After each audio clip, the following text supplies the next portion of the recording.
in comparison to a trio like Malibuca, Walked, and Ping. Just chilling at Magic Moss is currently in a position that could look to definitely control who actually gets to go in and out of this backwoods black market. Yeah, this is going to be interesting depending on where this zone pulls as well for this late game, how close the black market is. Best like video. It's interesting how many trios are still, outside the zone despite getting closer and closer to that 7th zone where storm damage is 5 ticks per second. They know that there's got to be those trios that are playing zone kind of making their way in now. Scroll has nowhere left to run, though. He's just trying to pick off whatever shots he can. But when you're gazing out into the distance as a solo in 7th zone of all places, Takada, it is so difficult to actually try and convert this into anything more than maybe a handful of extra placement points. And already Scroll, the moment that he pops up, Focus immediately looking to take advantage, but the slide knockoff actually takes out Focus. Scroll will end up also being eliminated in the mix-up here, but it's just the fact that Focus even gets slide knocked in the first place. That is insane to knock off your opponent like that, elim him to fall damage, but, his teammates were there. Not too much trouble so far. It's going to delay them, though. Yeah, I mean, the rotate's going to be more difficult. They got to use some whites now. That is quite unfortunate.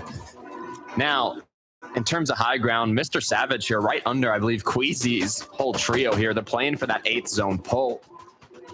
Will it pull towards them?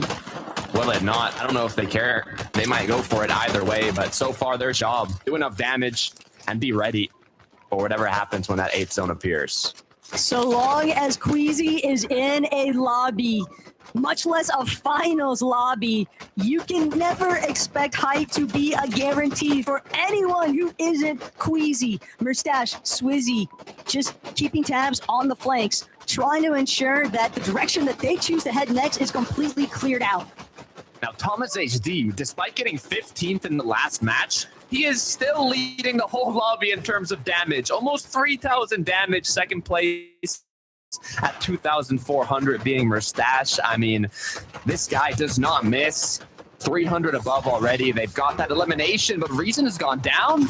Savage and Vidil, they fought Queasy, Swizzy, Mustache. They wanted to play for that height. They lost now both of their teammates. Savage is left alone and at just 27 HP.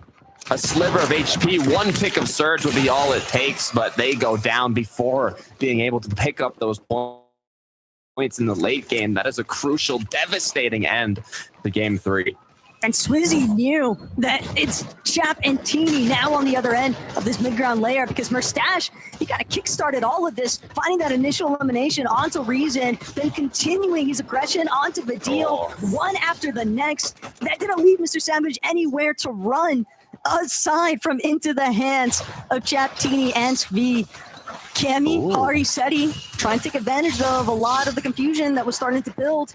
But overhead on the bridge, cranking up. Cammy wants a little piece of the pie here. When the height conversation starts to take place, this is definitely one of our teams that can heavily threaten Queasy. Not only did the zone not pull towards Queasy and Savage, but they ended up fighting, like you said, Talk, when it caused Cammy, Seti, and Harry to kind of take. They have used quite a bit of materials. They might want a pulse on all the way to the last moving zone, but Pixie, Marius, and Vanya are trying down here. They're so close to doing so. This could kind of disrupt them in positioning, but cause them to use a lot more materials once again. Cammy, Seti, and Hari, they know it can be very difficult to keep control of those teams in your underbelly of that secondary height. Malibuca, Walks, Ping, but they're not looking to let up the pressure anytime soon either. Just immediately taking out Kiro. All eyes focus onto Teeny now. He's just under so much heavy fire. The focal point of Malabuka's trio. But Malabuka going to close off their backside and now continue to tarp his way forward. Doesn't want to get caught in congestion. Mustache and Sweezy, though, they've lost Queasy as a duo, a dynamic duo at that. Big elimination onto Darkis. That's going to be an extended lifeline for sure. And another one for Mustache. He can't keep getting away with this. Prax shut down in the crossfire as Mustache now looking to control this secondary height. A little bit of material goes a long way for him and Swizzy. Just getting started when you got two fraggers of this caliber going at it. They're able to clean up a good amount of eliminations. Thomas HD with the free edits, looking to see if they can even pick up a refresh. Just 11 builds onto Thomas. Now Zone pulling slightly up this hill. So many trios stuck down below. It opens up that option to kind of take shots on the ones especially low on shield. Where will this pull? It's going to pull towards boxcars, so they don't have to keep elevating themselves. Good for the trios down below. Cammy Seti Hari doing an amazing job of maintaining height, and Marius Vanya Pixie now ahead of the zone. But Marius and Pixie, they were looking a little bit low, a little bit stressed on their damage. No longer a concern, though. The lobby is thinning out at a rapid rate here. Seti going to be the first one to drop. Cammy Hardy still overhead. Seti now looking to see if he can find a point of connection, and Cammy directly overhead, just continuing to ensure that no one can threaten Poland up top. They want their Polska Góra moment, that's for sure. And Swizzy, barely any HP left to work with. A singular tag would be enough to take him out. But he has other plans. Instead, it's going to be Karama on the receiving end. Swizzy waiting for that Siphon to take over. And Swizzy just continuing to manage to squeeze his way through that pullback as well. That elimination onto Akira. They never saw it coming. Swizzy, just a madman. Swizzy is not finished, as now that Siphon has put him back up to 50 shield, 100 HP to work with. Looking way healthier than earlier. The issue is so many trios around them. Marius, though, close by. One shot could be all it takes to pick him up, as now he decides he's going to get to a less congested side of the zone. But going down, it's going to be for Doxy with a double chug making his way back in.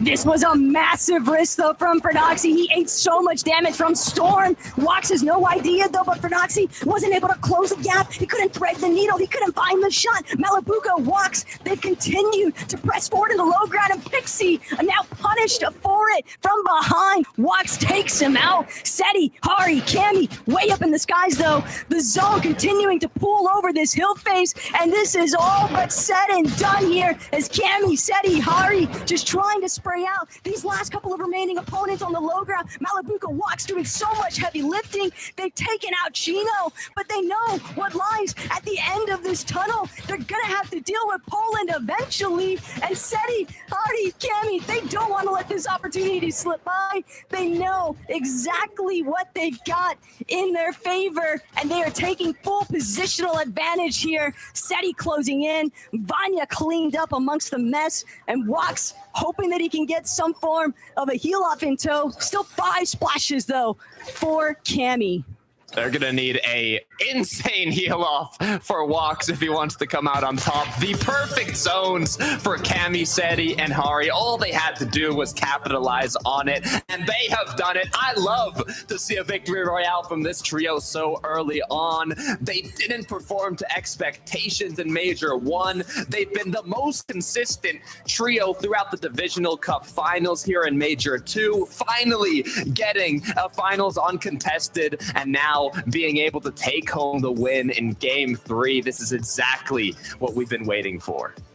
And a statement game as well from Cammy, Seti, and Hardy. They had been building for it all throughout the course of this endgame, just steadily keeping full control, suppressing the low ground layers, suppressing the mid ground layers, not allowing anybody to actually try and threaten their position. And they still had the heals if they needed them, Takada. And it's just a matter of time, though, before Wax had to surface a clean victory royale at that for Poland. But what do Frankie, Levin, and Minnie have to say?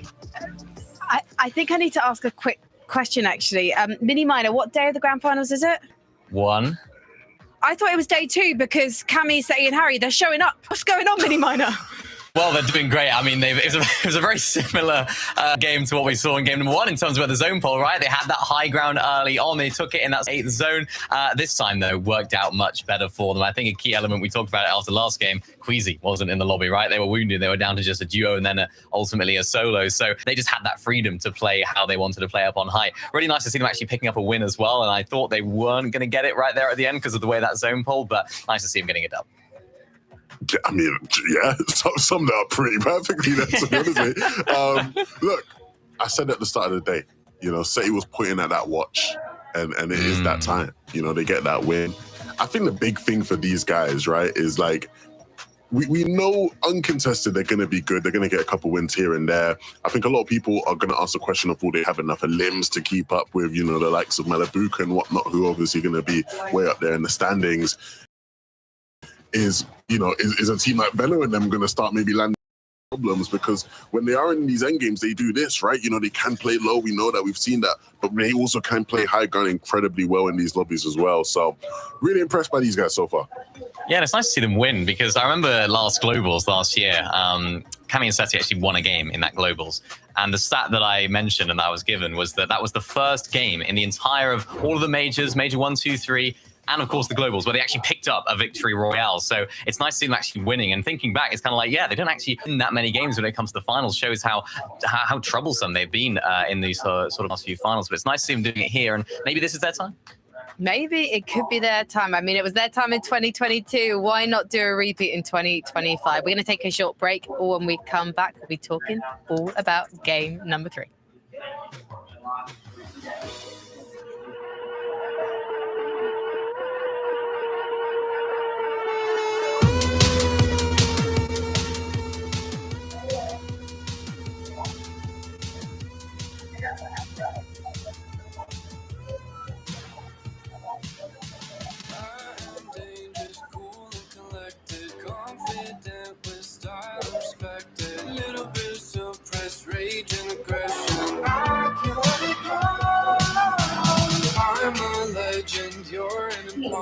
Take a look, I'm first on the roster. Try to take the lead, I swear it'll cost you. Time to let you know.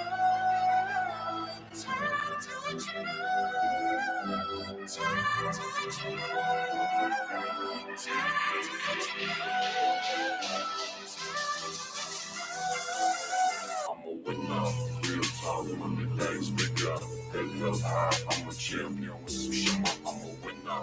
Real talk, ain't no beginner. Step to the throne, I'm a king, not a quitter. I'm a winner. Real talk, money that's the guy. Head held high, I'm a champion with some shimmer. I'm a winner. Real talk, ain't no beginner. Step to the throne, I'm a king, not a quitter. Hey. Smile my way through life like it's easy. Most days I can't fake what I'm feeling. I've had success, but still pretty needy. I can't let it go. I've got skill, don't need to be lucky. I like winning, fame, and the money. Try to take the lead, I swear I will own ya. Time to let you know.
Welcome back to the FNCS Major 2 Grand Finals. And so far today, our first 3 games have truly delivered.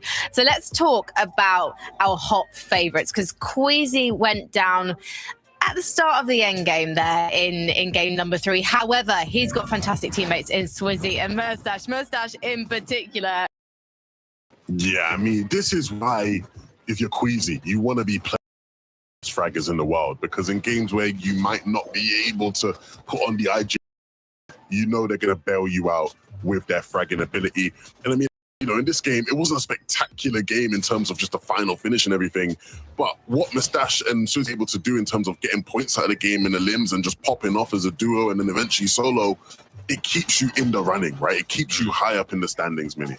Yeah, this is exactly what we spoke about last major as well. I know Mustache was one that was just keeping this trio up there, doing so much damage. I think he was the damage leader in last grand or last major finals. And what he was just able to do was just keep them alive and keep them going. Swizzy doing the exact same. And this is exactly what you need, as you mentioned. I think a lot of their sort of troubles came from that fight. I think it was against Twi's team there at Seaport City. Just went on a little bit too long. And then, of course, they were late getting into the zone. But it's those clutches, those duo clutches right there. And, of course, ultimately the solo clutch from Swizzy that really keeps them in the standings. Can I ask you guys about our team at the top of the leaderboard here? Wox, Malabuka, Ping. I feel like my untrained, non-analyst eye, they've got this high risk, high reward play style. Maybe I'm wrong here, because they seem to be the most consistent. Yeah, unrelenting pressure in endgame. You're absolutely right. I mean, that's all they do. Those pre-edits coming through yet again, always looking for something. You can even see, look at the amount of builds they have right there. They don't need all these refreshes necessarily. They can just start front side of zone, but what they're able to do is they're able to take advantage of players that aren't looking so good, that are looking in the wood, that are looking sort of a little bit weak on the backside of zone, and really take advantage of their loot and, of course, their refresh. So that's what this team do really, really well, and not an ideal performance from them, of course, in a couple of the games. I think they had a 7th today in one of the games, but a nice sort of second here to clutch up this game. I mean, I'll take the 7th if I have 2 other seconds. Well, yeah, that's true. It's not too bad. And they're first. If I'm sitting on first in the leaderboard, I'm not going to be crying about No, the they're second. boring, though. They want to be second every game. I mean, look, it's funny because Frankie rightfully mentions, like, it's kind of a bit of a juxtaposition back to my GCSE English days, because they are a team that plays, you know, seemingly this high-risk style in these end games, but they've been the most consistent in getting to end games and looking comfortable to play out that way, right? So, again, this team, I'm liking. You know, if you are someone who believed that they genuinely were going to come out here and win FNCS this season, you will be smiling and laughing at everybody. Let's take a look at the leaderboard again. I'm interested in page number 2, because one of the big talking points so far from today has been Vico, Veno, and Flixie decided, you know what, we're not going to contest for Doxy's trio at Mast Meadows. We're actually going to surprise everyone in the lobby. But to be honest, they've surprised us on the desk, because they're currently sitting in 14th place, and I did not have that on my bingo card for today, Mini Miner. Yeah, I mean, we saw a great performance from them in game number 1. They made that end game, and it just hasn't quite worked out. Levin, we saw them in that game actually landing in the same spot that they landed in the very first game, but they didn't take advantage of that Oasis fight. So they sort of ended up rotating away. They got beamed in the back. So if they don't do it well, this is the risk of that strategy, right? They could get beamed in the back. They could just enter uncharted territory. But if they do it well, which they now need to, it could really work out for them. I don't think the problem's actually been the strat though. Like when you look at just the actual strat of them, like sort of landing in different places and looting sort of outskirts and then getting involved in some of the bigger POIs and some of the other fights, that's been working a treat. Like it's been going really great. It's the after that, like playing out the rest of the mid game, going into end game where they've really had the struggle. So I wonder how that plays in. I think, you know, it's easy to just say, oh, some minor mistakes, but I think the strat is working. But Levin, would you not maybe agree that if you're going somewhere different that you're used to and you're in slightly uncharted territory, then that's going to maybe unsettle you, especially when the pressure is on? I think that plays a part, right? Because we know teams have certain rotations they take, you know, due to familiarity of the spot, right? You understand sort of how to play the mid game out from your spot. But I think from how they're trying to play in terms of they're just sort of doing their strat, and then they're mostly just playing on congested side of the zone and like just sort of following the zones, white lining, which they know how to do. It's just the execution of it, right? That's the real problem right now. Well, they've got 3 more games left this day 1 to pick things up. So let's head over to Taco and Takata to see if they can do it. Thank you, Frankie. I mean, that stability is kind of what you need in these major finals, though, is the issue. You know, I'm thinking, Taco, is there going to get a point where Vico, Veno, Flixie are like, you know what? We're going to Masked Meadows. We're just going to make it happen. We're going to go for the constant 3v3 every game, or are they going to keep switching it up? What do you think?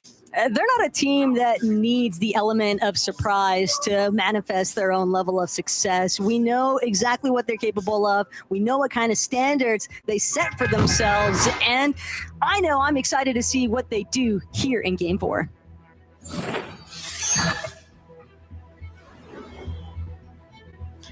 Bingo time is here. Where are they going to drop? Is it going to be an outskirts? Is it going to be something new? We also have Mr. Savage, who's been leading in every single game against Twy, Awahalo, and Noms down at the southern kind of snowy mountain split. A lot of interesting kind of early game engagements, but so far consistency is kind of what's lacking for these trios that aren't yet in that top 10, top 5. Very impressed with Malabuka and his trio, but for Pink, Nebs, and Kiro, they're down to 10th place now. They started off incredibly strong with a 3rd, following a 19th and 11th. They're luckily, uncontested, and they can play this out like they have previously.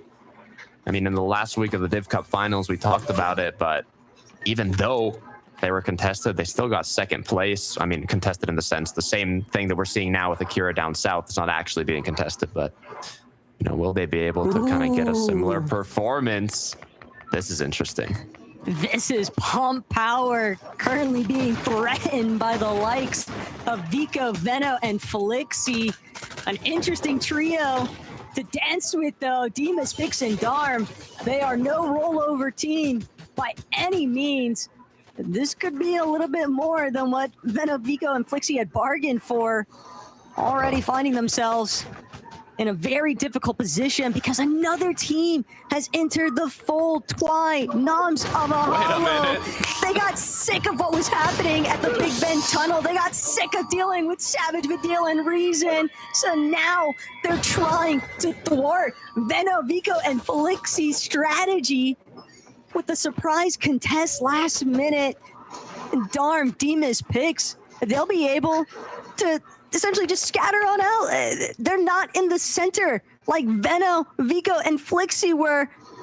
And it's only Vico left standing. He's going to have to wrap back around, play for a reboot. His teammates no longer with him. Very early demise for a team that we would not have anticipated to be out so soon, but that is part of the risk involved with their current strategy. Pix, Darm, Demas, they're not going to deal with Noms' team. Yeah, that's the issue. I mean, they were able to kind of get out of the early games in the previous matches, but this time around, it was literally the drop spot that didn't go their way. Awahalo, Twy, and Noms too. Now, most likely leaving Mr. Savage uncontested. This is what he was looking for. Excited to see how that plays out. But for Pix, Darm, Pix, Darm, and Demas, this is kind of tough. I mean, they don't have the upper hand in this engagement. They're low on HP and shield, but the good news is that they made it out without getting knocked. They should be able to recuperate what they lost. And we'll look back to iDrop, Sky, and Scroll that didn't have the best of matches in the last one. Scroll, though, world of trouble here. Some shots firing in from way out on the horizon. That's going to cause him to kind of take a moment to pause here, reconsider which direction he actually wants to approach, and he's going to opt to drop down a little bit. Moneymaker, F9, and Faded. Priority targets, for sure. But iDrop knows it's not just an outright key.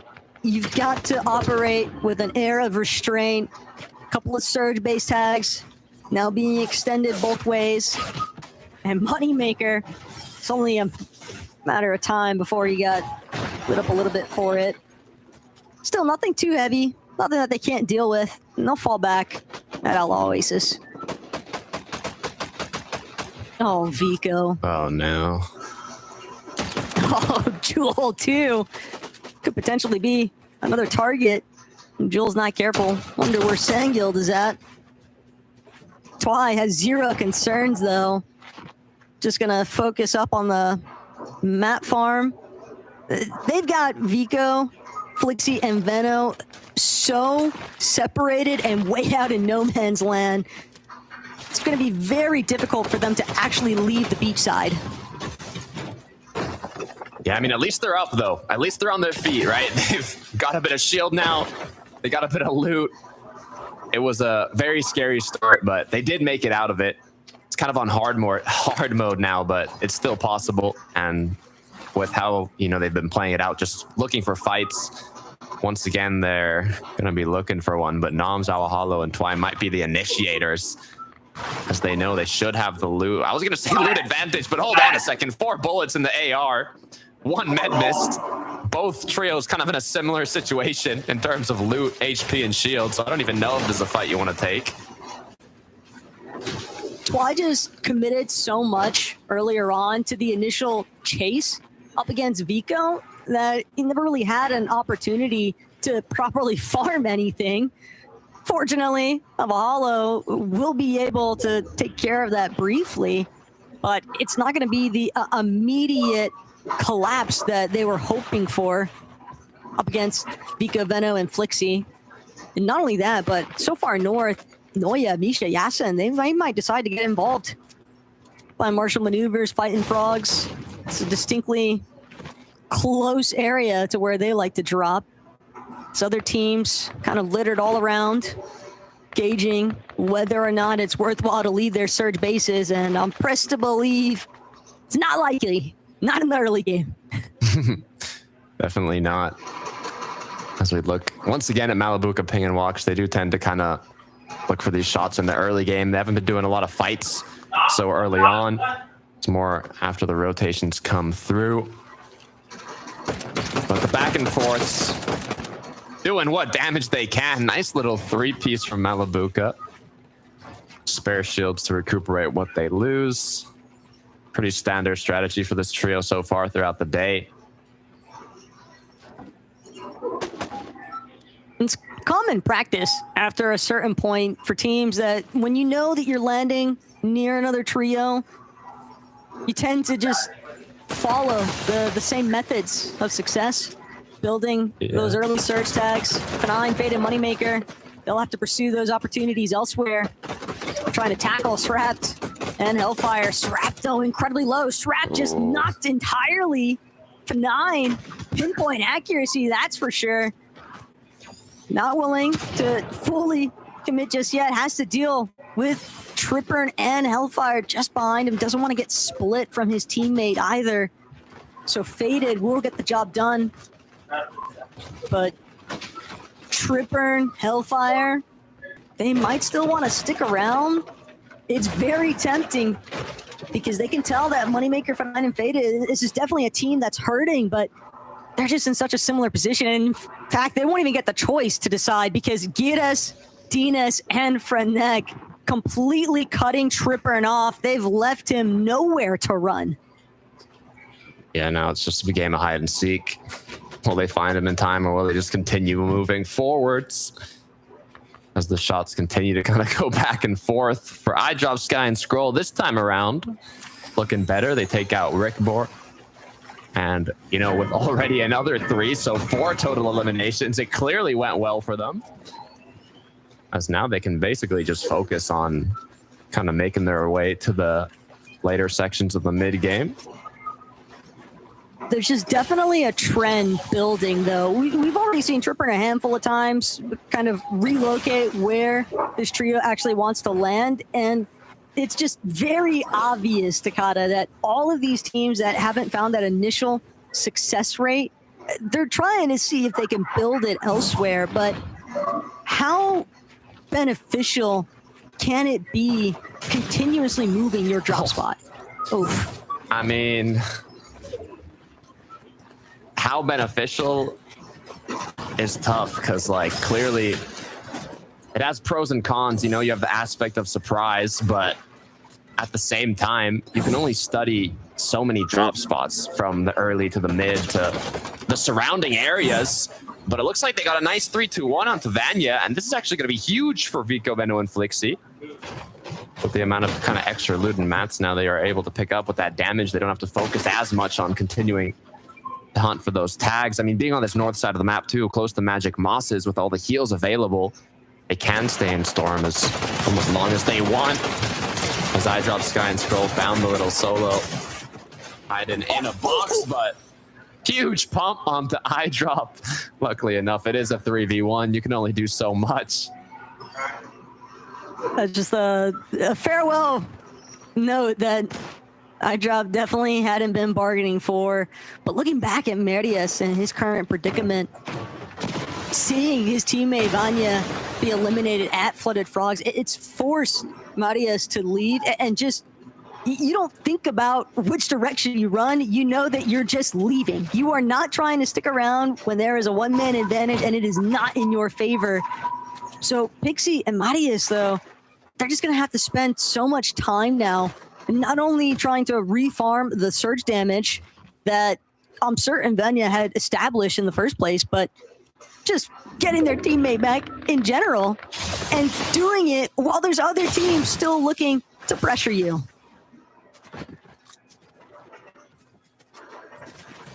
Moving through to Kira's Frenic and Dinas. They looking pretty chill, to be fair. Just kind of making the rotate, but Pixie Marius now, after losing Vanya, Vico, Veno, and Flixie, Pixie goes down as well. It's a whole different trio. Art Skill, Exuiz, and Podesai are going to be capitalizing on this situation. This is crumbling down for Vanya here.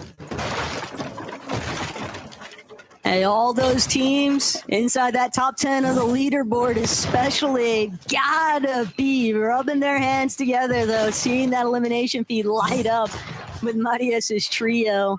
This is a real opportunity to not only overtake where they were at, but really just try to build some leads. If you're Malabuka, Ping, and Wax, for example, they might not have a Victor Royale, but when they're consistently placing high enough to build the points to hold that first place position on the leaderboard, it doesn't really matter if you have the Victor Royale, right? Like, you can just keep focusing on your own strategies. Yeah. I mean, I'd love to see how this kind of plays out for iDrop, Sky, and Scroll, seeing, you know, they were favorites last season, getting contested in the end, not performing as well. But now, you know, they're definitely continuing that success. Hopefully they can, you know, keep doing so, since it is 12 matches to be fully played out. This is just the start, the beginning of these finals. I want to see a lot more, though, from Fredoxy and Pablo, because they've essentially gotten their way. They have an uncontested Mass Meadows, or at least that's what it appears to be, with Venovico and Flixie around the world. Marius trying to keep the dream alive right now, though. Then Miss Grenade also has a water sprite if need be. But Sky, iDrop, and Scroll, that's a team that loves to get up close and personal. That fight, overwhelming, dealing with the Danes here. Solo after solo, they're just kind of getting free pickings here. Slowly continuing to rack up their elimination counter. As we take a look at Cammy, Seti, and Harry. Once again, they've got, you know, their strat planned out. They've had it from the start of the season. Build up, get tags, farm as many heals as possible. And it's been working. I mean, they can get themselves to the late game, but now coming from that victory royale, hopefully they can continue to push themselves up. They're in 5th, despite not doing it so good in the second match. I like that from Seti. He's given the high alerts to Hari. Hey, there's a team trying to harp their way our territory. Malabuka is at that. So they're going to have to be very, very moving forward. Chap. He's got Srap, Tripper, and Hellfire hot on his heels. Just hoping that he can escape. Portal gonna get him out, but it might just be delaying the inevitable. What Tripper and Hellfire and Strapped wanted, though, was just this Crime City black market. They don't care where Chap is at. They might choose to pursue that one later on, but they know they've got to get a move on. Flixie, Veno, Vico, they're playing like they've had a fire lit underneath them after that initial elimination onto Vanya Takata. They are not looking to slow their roll anytime soon here. Felix now trying to see if he can buy himself just a moment's notice longer. But Flixie, Vico, especially being one of our more seasoned fighters, and just great pincer there onto Felix. He's so focused on what's in front of him, can't really keep tabs on Flixie approaching from behind. Just a classic scenario for Veno's team. It's kind of looking like opposite of the previous matches throughout the day, though. They, previously would have a very good off spawn, but then kind of fall apart in that mid-game section of the match. But now, bad off spawn into a solid mid-game. Hopefully they can do just as good of a performance in the late game. Thomas HD continuing, as you can see, to lead the lobby in damage. And, I was hyping him up in the last match, but he's increased the gap even more. Now you see 4,679 damage. I mean, second place is Franek with 3,500. Thomas literally leading over 1,000 damage. And that is crucial for setting yourself up without having to risk taking those fights to get that Storm Surge damage. These crouch peaks are looking insane, but they got to do. I want them to see them have a solid end game performance. They're getting to these mid games with a good amount of damage, but as you can see, the health isn't looking amazing. They haven't gotten that big point match yet.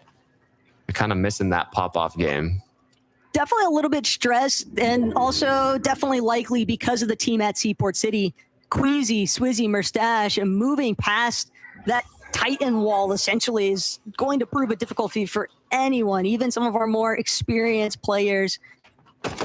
Thomas HD, though, just proving that the Mythic Drum Gun is anything but a cosmetic weapon in his hands.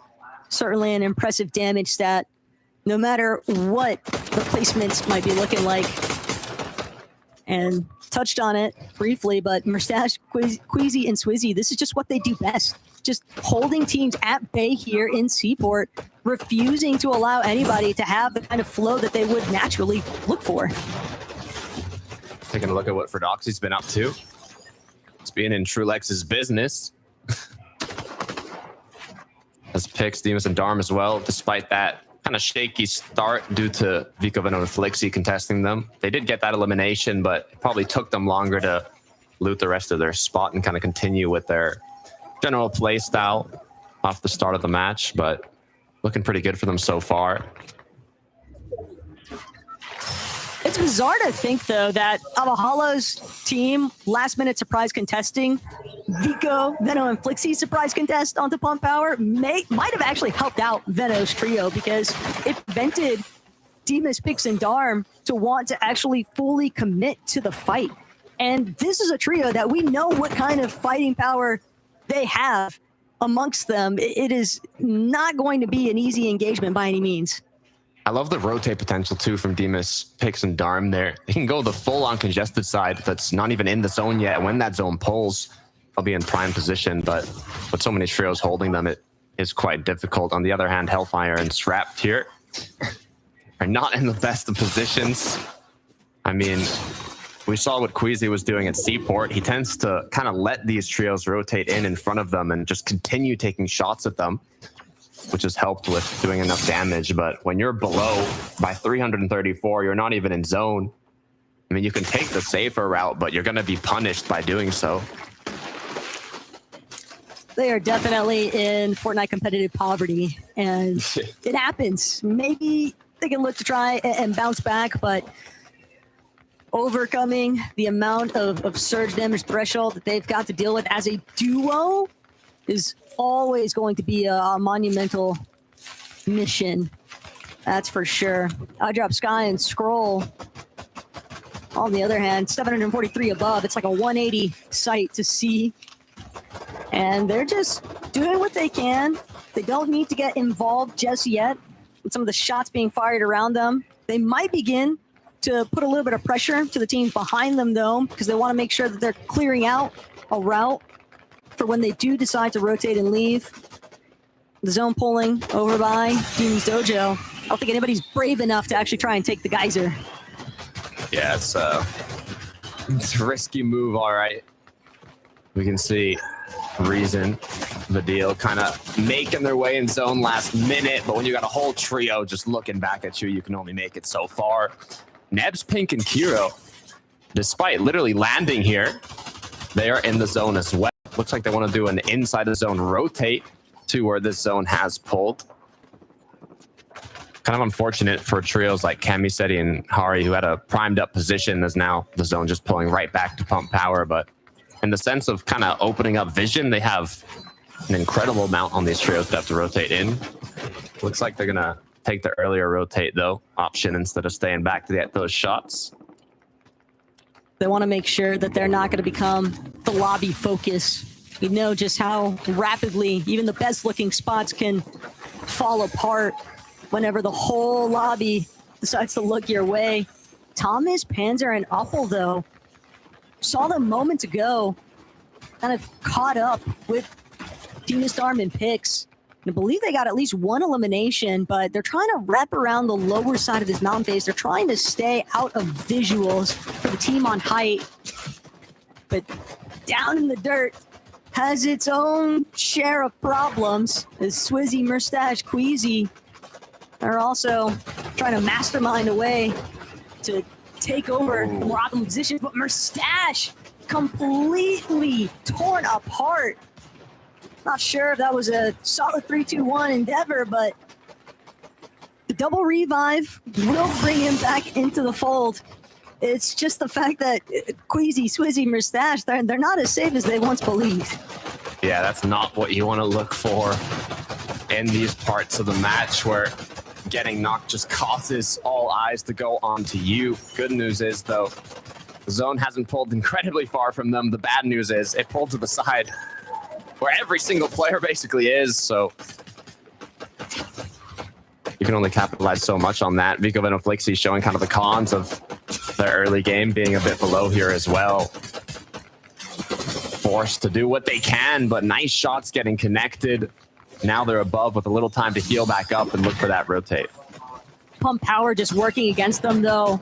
Even if they were a little bit higher up than the rest of the lobby, all these buildings, all these natural surfaces just cutting off their lines of sight. So they are pressed to try and find more damage. Either that or eliminations need to start picking up, because everybody's kind of just dogpiling inside the heart of Pump Power. And Veno, Flixie, Vico, they want to get a move on. They don't want to get caught up in the congestion that's bound to start building behind them, trying to be some of the first ones towards this next front side. But they know dealing with low ground means probably having to deal with eye drops, team. And in the sky, Swizzy, Mustache, and Queasy, they have wasted absolutely no time, but just underneath them, Malibuca, Ping, Walks, holding it down in that secondary height position. Oh, they've just been too consistent. You cannot let Malibuca, Ping, and Walks get another second place or first or even just top 3. As it looks like Cammy has found a refresh, but this trio not looking healthy at all. Only 15 above. Cammy fully cracked. Zone opposite side of the map. They do have those water sprites to quickly heal up, but it's going to be a tough rotate. Hari has so many builds, though. He could opt for a pre-edit play here onto Panzer's team from behind. Instead, he's going to pause. Only for a second, though. They don't have that much time to work with. They've got to get out of the pressure zone of dealing with some of these surge ticks. Teams like Malibuca, Walks, Ping, who've done an excellent job at maintaining their surge levels, are full firing into the backside of a Hollow, Noms, Twy, just a step behind the rest. And if it's not SETI, it's going to be the lurking hands of Malibuca's team, just one by one picking off these players that were trying to commit a little bit further back of zone. Veno, Flixie, just narrowly avoiding that focus coming out of Malibuca's team. But Sky and Scroll, they're just trying to see whether or not they can even maintain their footing in the first place. All these teams surrounding them, just trying to see whose floor they can chop out from underneath. Instead, from behind, gotta be really careful here. Don't want to lose your head in the process. And Malibuca, Ping, and Watts lurking, waiting. Sky is so weak, and they want this elimination.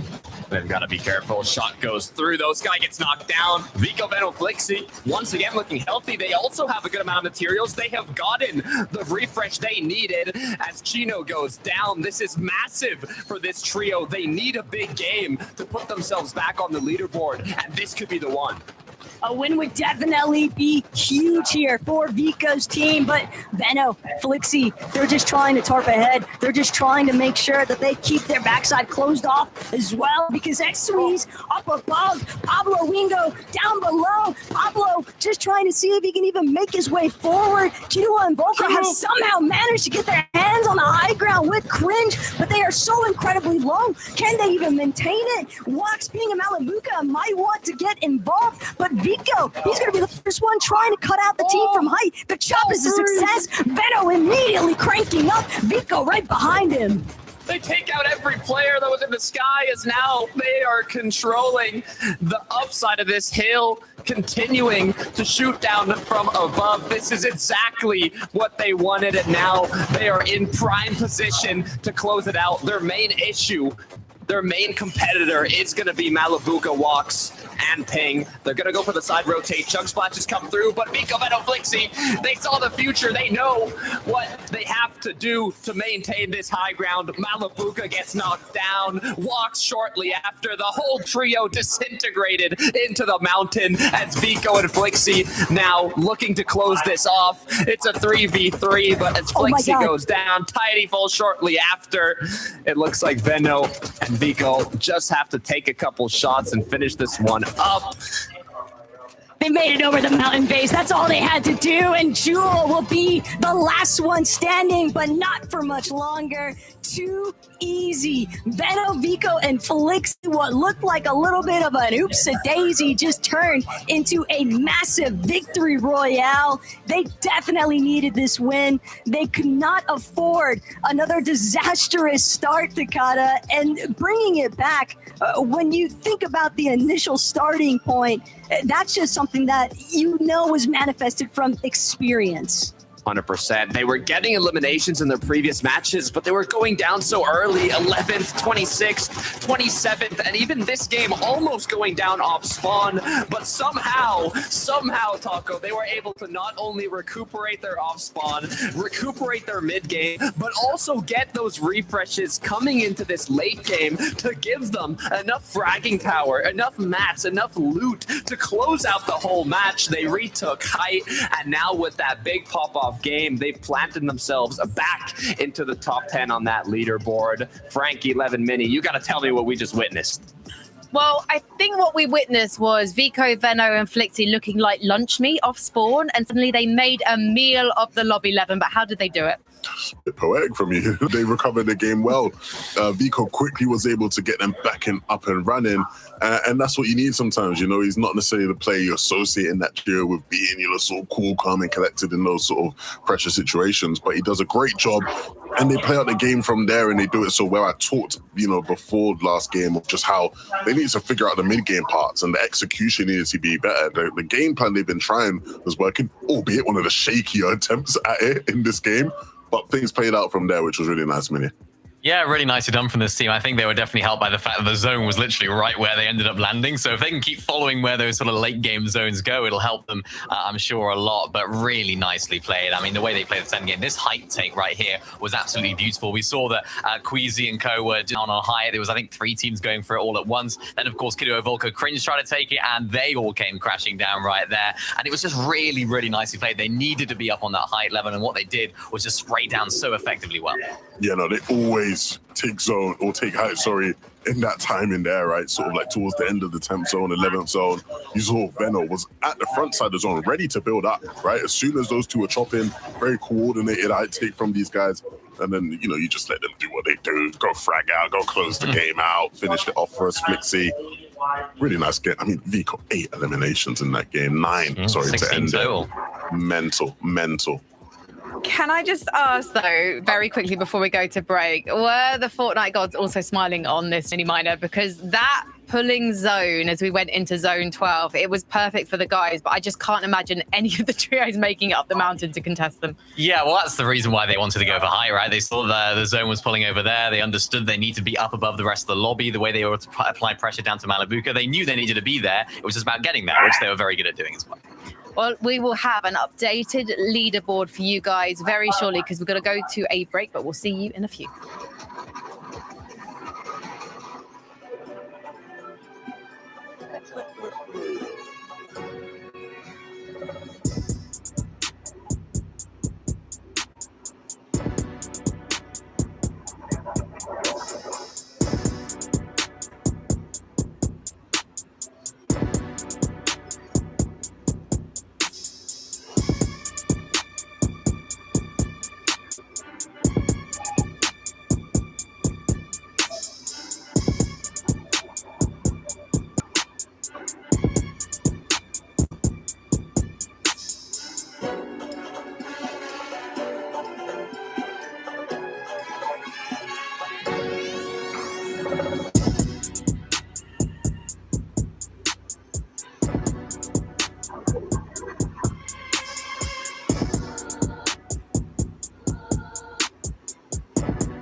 Welcome back to the FNCS Major 2 finals. I've been told not to say daddy on the broadcast, but instead I'm going to say shout out to Vox's father. Currently he's watching, and he's watching you, Mini Miner, because you had some doubts, maybe.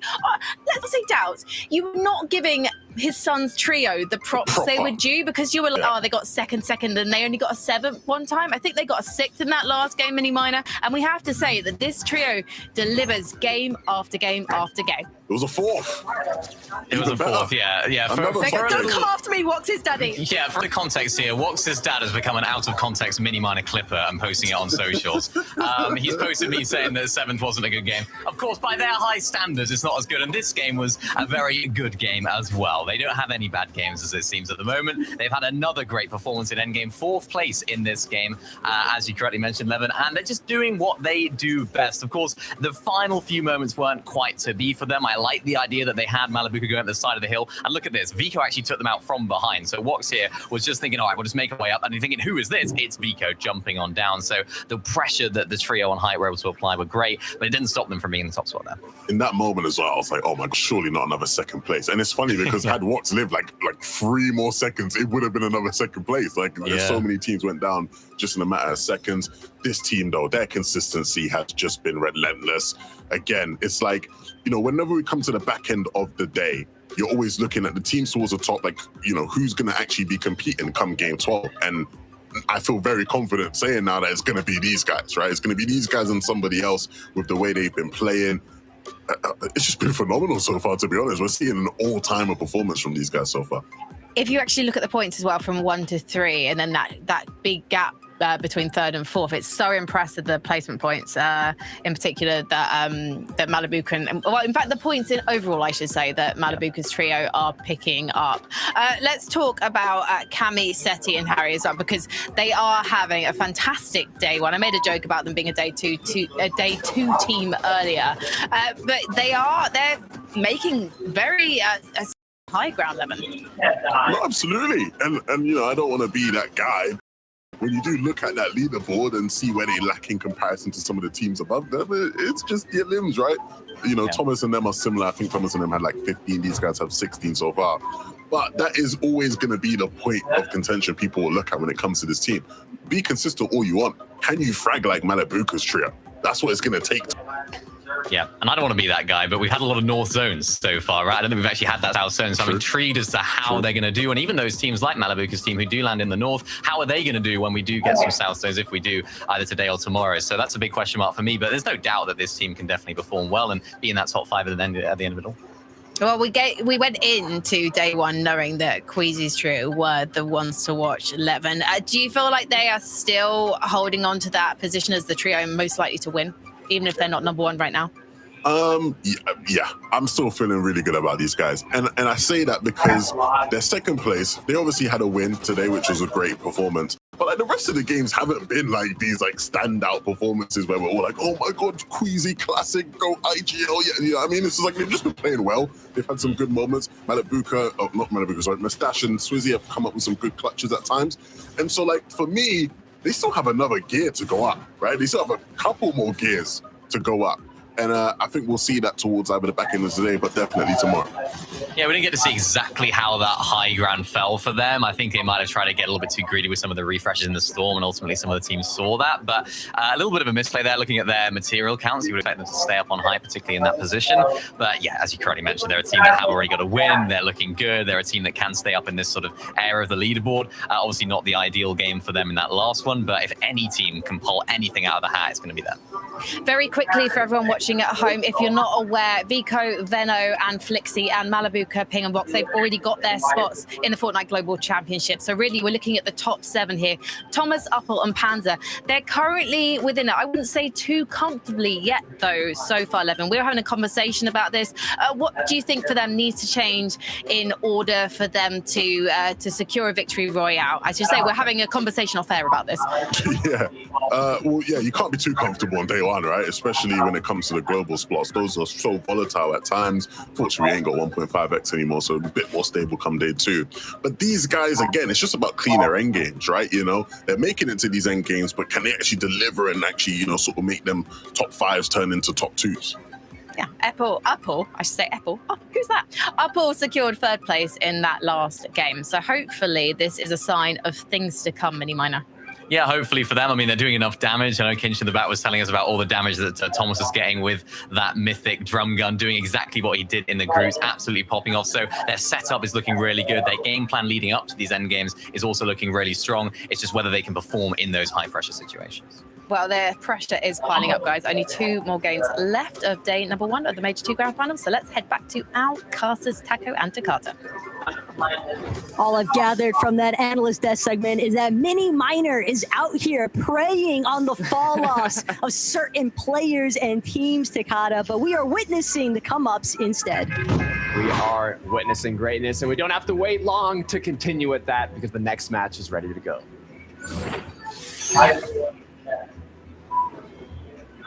Game 5 of day 1 here in our Major 2 finals. And this is where things could start to get particularly dicey for some of our teams outside of that top 10 threshold of the leaderboard. Even knowing full well that you still have a day 2 to tackle if things don't necessarily go your way, Takata. So many of these teams are just looking to leave on a good note.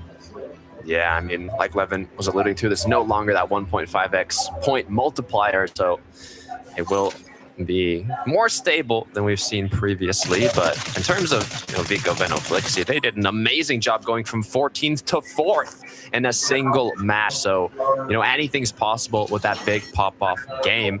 And in terms of Pink, Nebs, and Kiro, they are 11th right now going into this match. So all it could take is one good game and it could put them in the top 5. But it's easier said than done. If Pink had anything but the SMG there, that is a knock. That is a guaranteed knock to start the match off with. So aim looking crispy. That's for sure. Veno, Vico, and Flixie, though. This is a new sightseeing for them. A little bit more directed towards that brutal boxcars terrain. Cammy, Seti, Hari, if they aren't aware, I'm almost certain that Vico, Veno, and Flixie are going to make their presence known sooner rather than later coming out of the base tunnel. Yeah, I'm thinking there's not really any trios contesting each other around that side of the map. So are they just going to try and fight Cammy Seti? Are they kind of, what's their game plan? We'll have to see. But Marius, Pixie, Vanya started off really strong. Now kind of going down a little bit. 8th place on the leaderboard with the most recent match where they kind of got eliminated in 26th. So didn't rack up basically any points at all.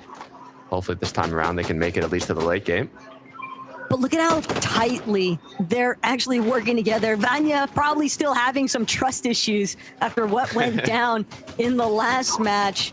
So this team not looking to take any risk. Instead, they'll look to challenge.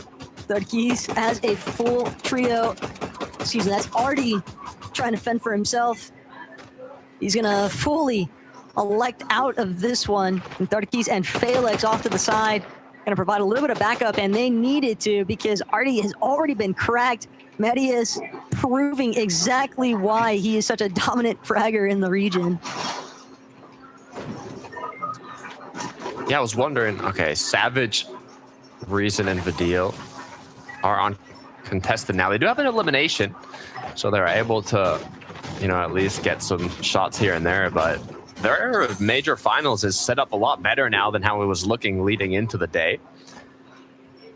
Despite that, though, they have quite a bit of work to do if they want to put themselves in the top 10.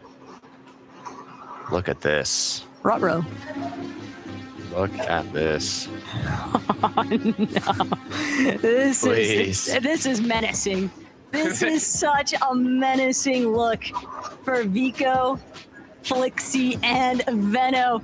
And Swizzy, he's so nonchalant about it too. He's just like, yeah, you know, I'm gonna go check this chest. I'm gonna go farm these mats. Flixie just barging down the door though. Swizzy completely trapped like a mouse in a cage. He's got nowhere left to run except into the waiting hands of Veno, Vico, and Flixie, but it's not without a fight. They'll at least get the knock onto Flixie, and that could open the avenue, but instead Mustache immediately pounced on. We thought he was going to be the big backup needed, but Vico has other plans in store. 2 eliminations immediately piling up here at Seaport City, and a massive blow to Queasy. One quick shot was enough. They wanted to take that engagement quickly because they knew it was a 2v2, but got a little ahead of themselves. Don't know what's next for Queasy here, but for Cami Hari, they're getting the fight against Cringe Kiduo. But Hari's left all alone now. They've got Volko eliminated, but the 2v1 is not an easy one to get out of. Okay, this is so disastrous right now, though, for some of our leading teams on the leaderboard. Hari just looking to scurry away. Cringe, Kiduo, they might have other plans in store. Cringe starting to build up, trying to chase him out. He wants this final elimination if he can get it. He might even just opt to cut off the reboot ban. But Kiduo, even with the Mythic Pump, doesn't feel comfortable with fighting Ari outright. Cringe, much healthier. He's going to leave it up to his teammate to make sure that they can close up this fight, and nearly a comeback moment there for Hardy. But it's just not enough. Cringe and Kiduo will be the survivors, and just going to wait before playing for the reboot, because Cringe recognizes immediately after the fact Walks and Ping just too close in the vicinity. Cringe, he's just gonna, he has to just play next to Kiduo though. The double reboot will at least be faster. I feel so bad though for Volko and what he's about to drop into.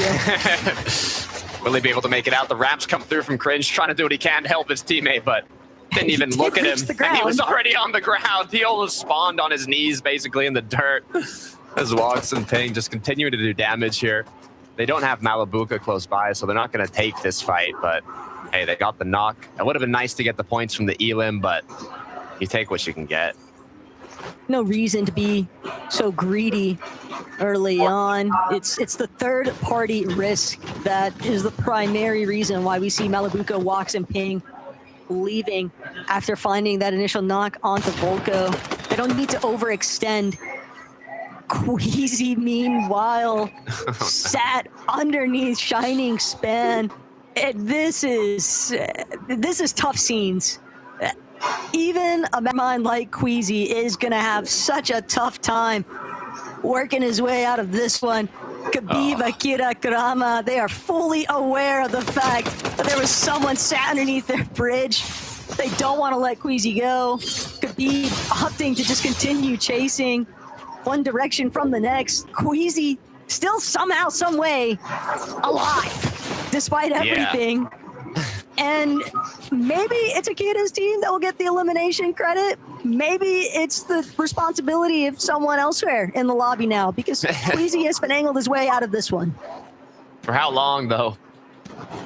As I mean, so far there's nobody else here. A little bit of extra loot, but I mean, the good news is it's kind of good and bad news. Good news in the sense that they did pull zone around Seaport. Bad news meaning that there's always going to be players around you now. So if you even want to get that reboot, eyes are going to be on you.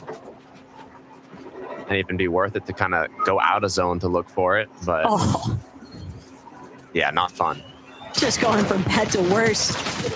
As far as for game 5 here in Queasy's terms, Giannis, Pastrocki, and Focus probably pretty happy with that elimination they just picked up. They don't mind spending a little bit of extra time inside of the Storm. So many of our teams today have opted to play this exact strategy out. The early Storm tick damage not really being much of a threat, with so many heals kind of scattered across the map, and the opportunity. Again, you always have to keep your head on a swivel for those teams looking for the early reboots. Yeah, I'm Pastrocki, Giannis, and Focus here. I mean, they've already positioned themselves so deep in the zone. It's kind of just like a slower, safer route here. I drop Sky and Scroll up against Marius, Vanya, and Pixie. Now they can look for the 3-2-1 here, but gets spot on, gets caught off guard. Is this going to be full commit? I think it is, Taco. They don't really have much of a choice. I drop Sky and Scroll where they want to go next. They're going to have to clear out this team, but I dropped in the process here. Pixie, Vanya, despite losing Medius, they're still holding their own. And Sky, Scroll, we've seen how well that pair can actually operate. And for good reason, Pixie and Vanya, they're just going to elect to fall back. I'd rather make a play for the reboot van over by Withy Wharf. 3 is always going to be better than trying to make it out as a duo, especially this early on. Taking a look at kind of how that ended up happening. Scroll is lining up his shot there, big pump. But for Swizzy and Merstash, they are back in the game once again. Queasy did choose to go outside of the Storm despite being in to get that safe reboot at Kappa Kappa. And this is kind of where it begins, right? This is where the hard mode FNCS starts, as they have to find everything already at 3rd zone. They need to get their loot, they need to get their tags, their mats, and they have such a limited amount of time. Sometimes you just have to kind of set yourself up for a refresh. How do you find that refresh? As maybe just farming and looting won't be enough. But when you think about the other teams in the lobby, have to direct your focus towards Thomas, Panzer, and Uppel, because they're not going to have to worry about Queasy, Swizzy, and Merstash holding things down inside of Seaport City. They're actually going to be the ones fully in control of the way that these southern position teams are actually making their way into the next zone. Could be a big part of the reason why we see Thomas HD holding things down, and that Mythic drum gun, he's been packing quite a punch with it all day long. And when you are Queasy's team and you're stuck at Kappa Kappa and you have to find damage, surely Thomas knows it. He's more than happy to stick around. He can even spot out that there's still at least some form of a team in Seaport, but he's got his eyes targeted already towards that direction from Kappa Kappa. You have to anticipate that that's Queasy. And you know, when he's got the drum hunt gun in hand, this is just not where you want to be as Queasy's trio, as scuffed as they are, now forced. I mean, Thomas, Panzer, and Uppel have so many heals, they can just sit there basically until Queasy and them get eliminated the Storm. So we'll see how that one plays out. It's going to be a slow one, I'm sure. Pico, Venom, and Flixie, though, solid start. And they're also not the only team close by to Seaport, but other teams don't seem to want to stick around. Can't blame them. Vico, Flixie, Veno, they're start heading towards the rooftops, also making use of the vending machines available inside of Seaport, but Frank might have gotten mixed up with Mr. Savage's team. Marius, Pixie, Vanya also still having to deal with Tripper potentially, cranking their way up the hill face. So many of our leading teams just in these awkward positions across the map. Yeah, I mean, some of them calculated, though. I mean, if I'm Vanya, Marius, Pixie here, I'm not focused on getting to zone super quickly. You've seen them time and time just kind of playing these storm battles. And once again, what they kind of want to focus on is just not getting eliminated, right? After going down 26 in the last match. Just kind of want to take shots on the people rotating through, continue to see how these zones play out, continue to wrap around. And, you know, if they get enough damage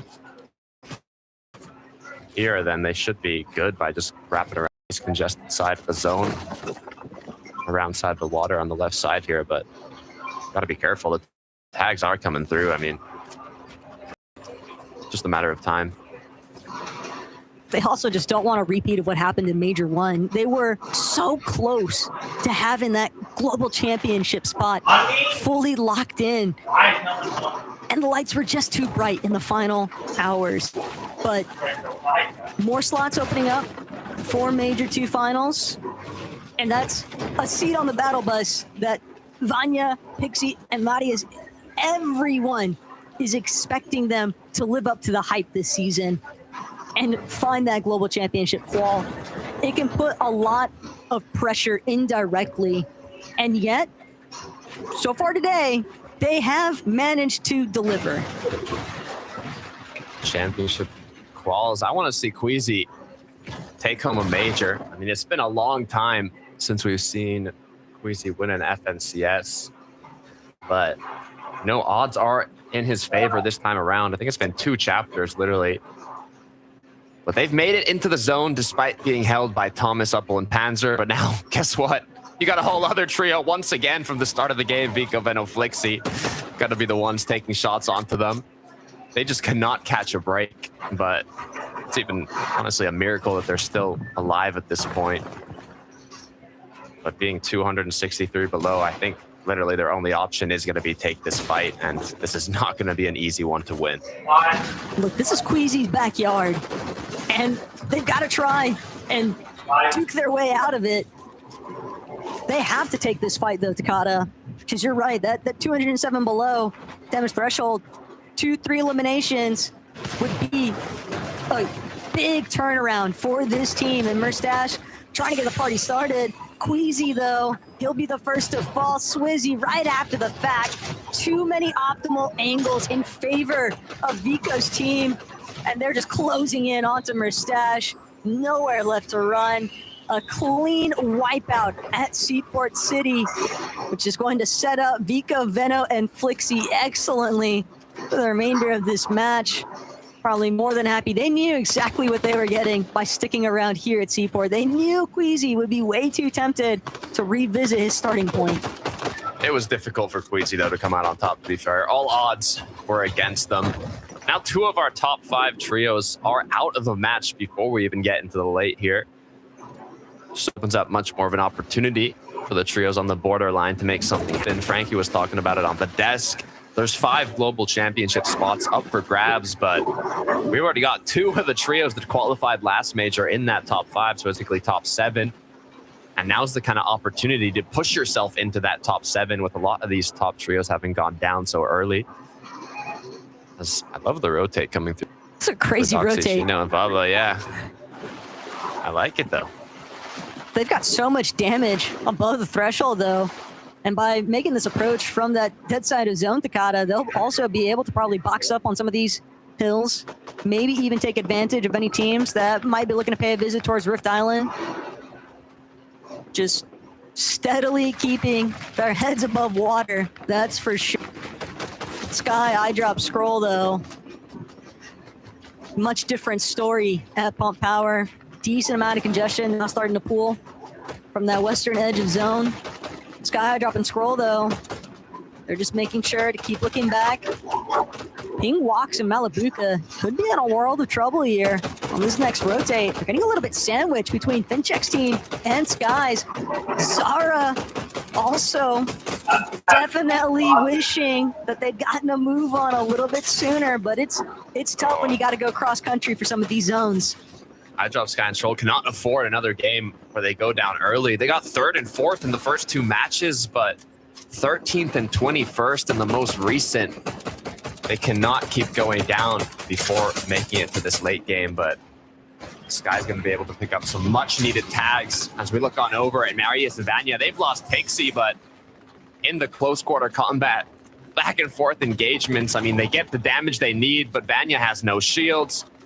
They're kind of split up here. Sangeld knocking on the door, wanting some of the action. Now long rotate to go as well. This is not looking too bright for Vanya and Marius. Just the worst kind of neighbors. People that you don't want boxed up next to you. People that are already boxed up above you. Misha trying to get some suppressive fire onto those lower layers, trying to get a little bit of extra damage if possible.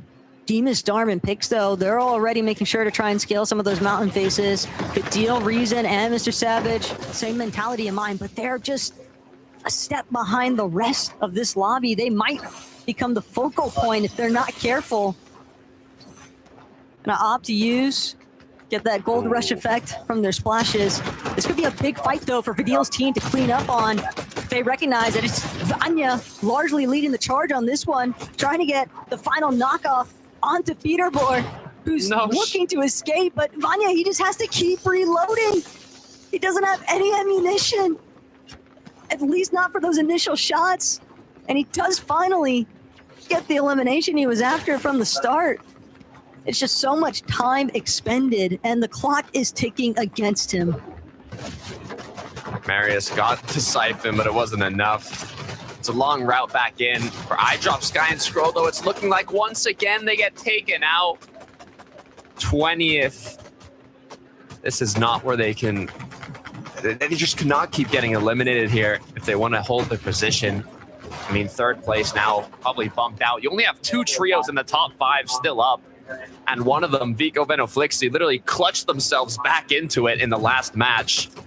There's going to be a big shakeup in terms of the leaderboard, depending on how this one plays out.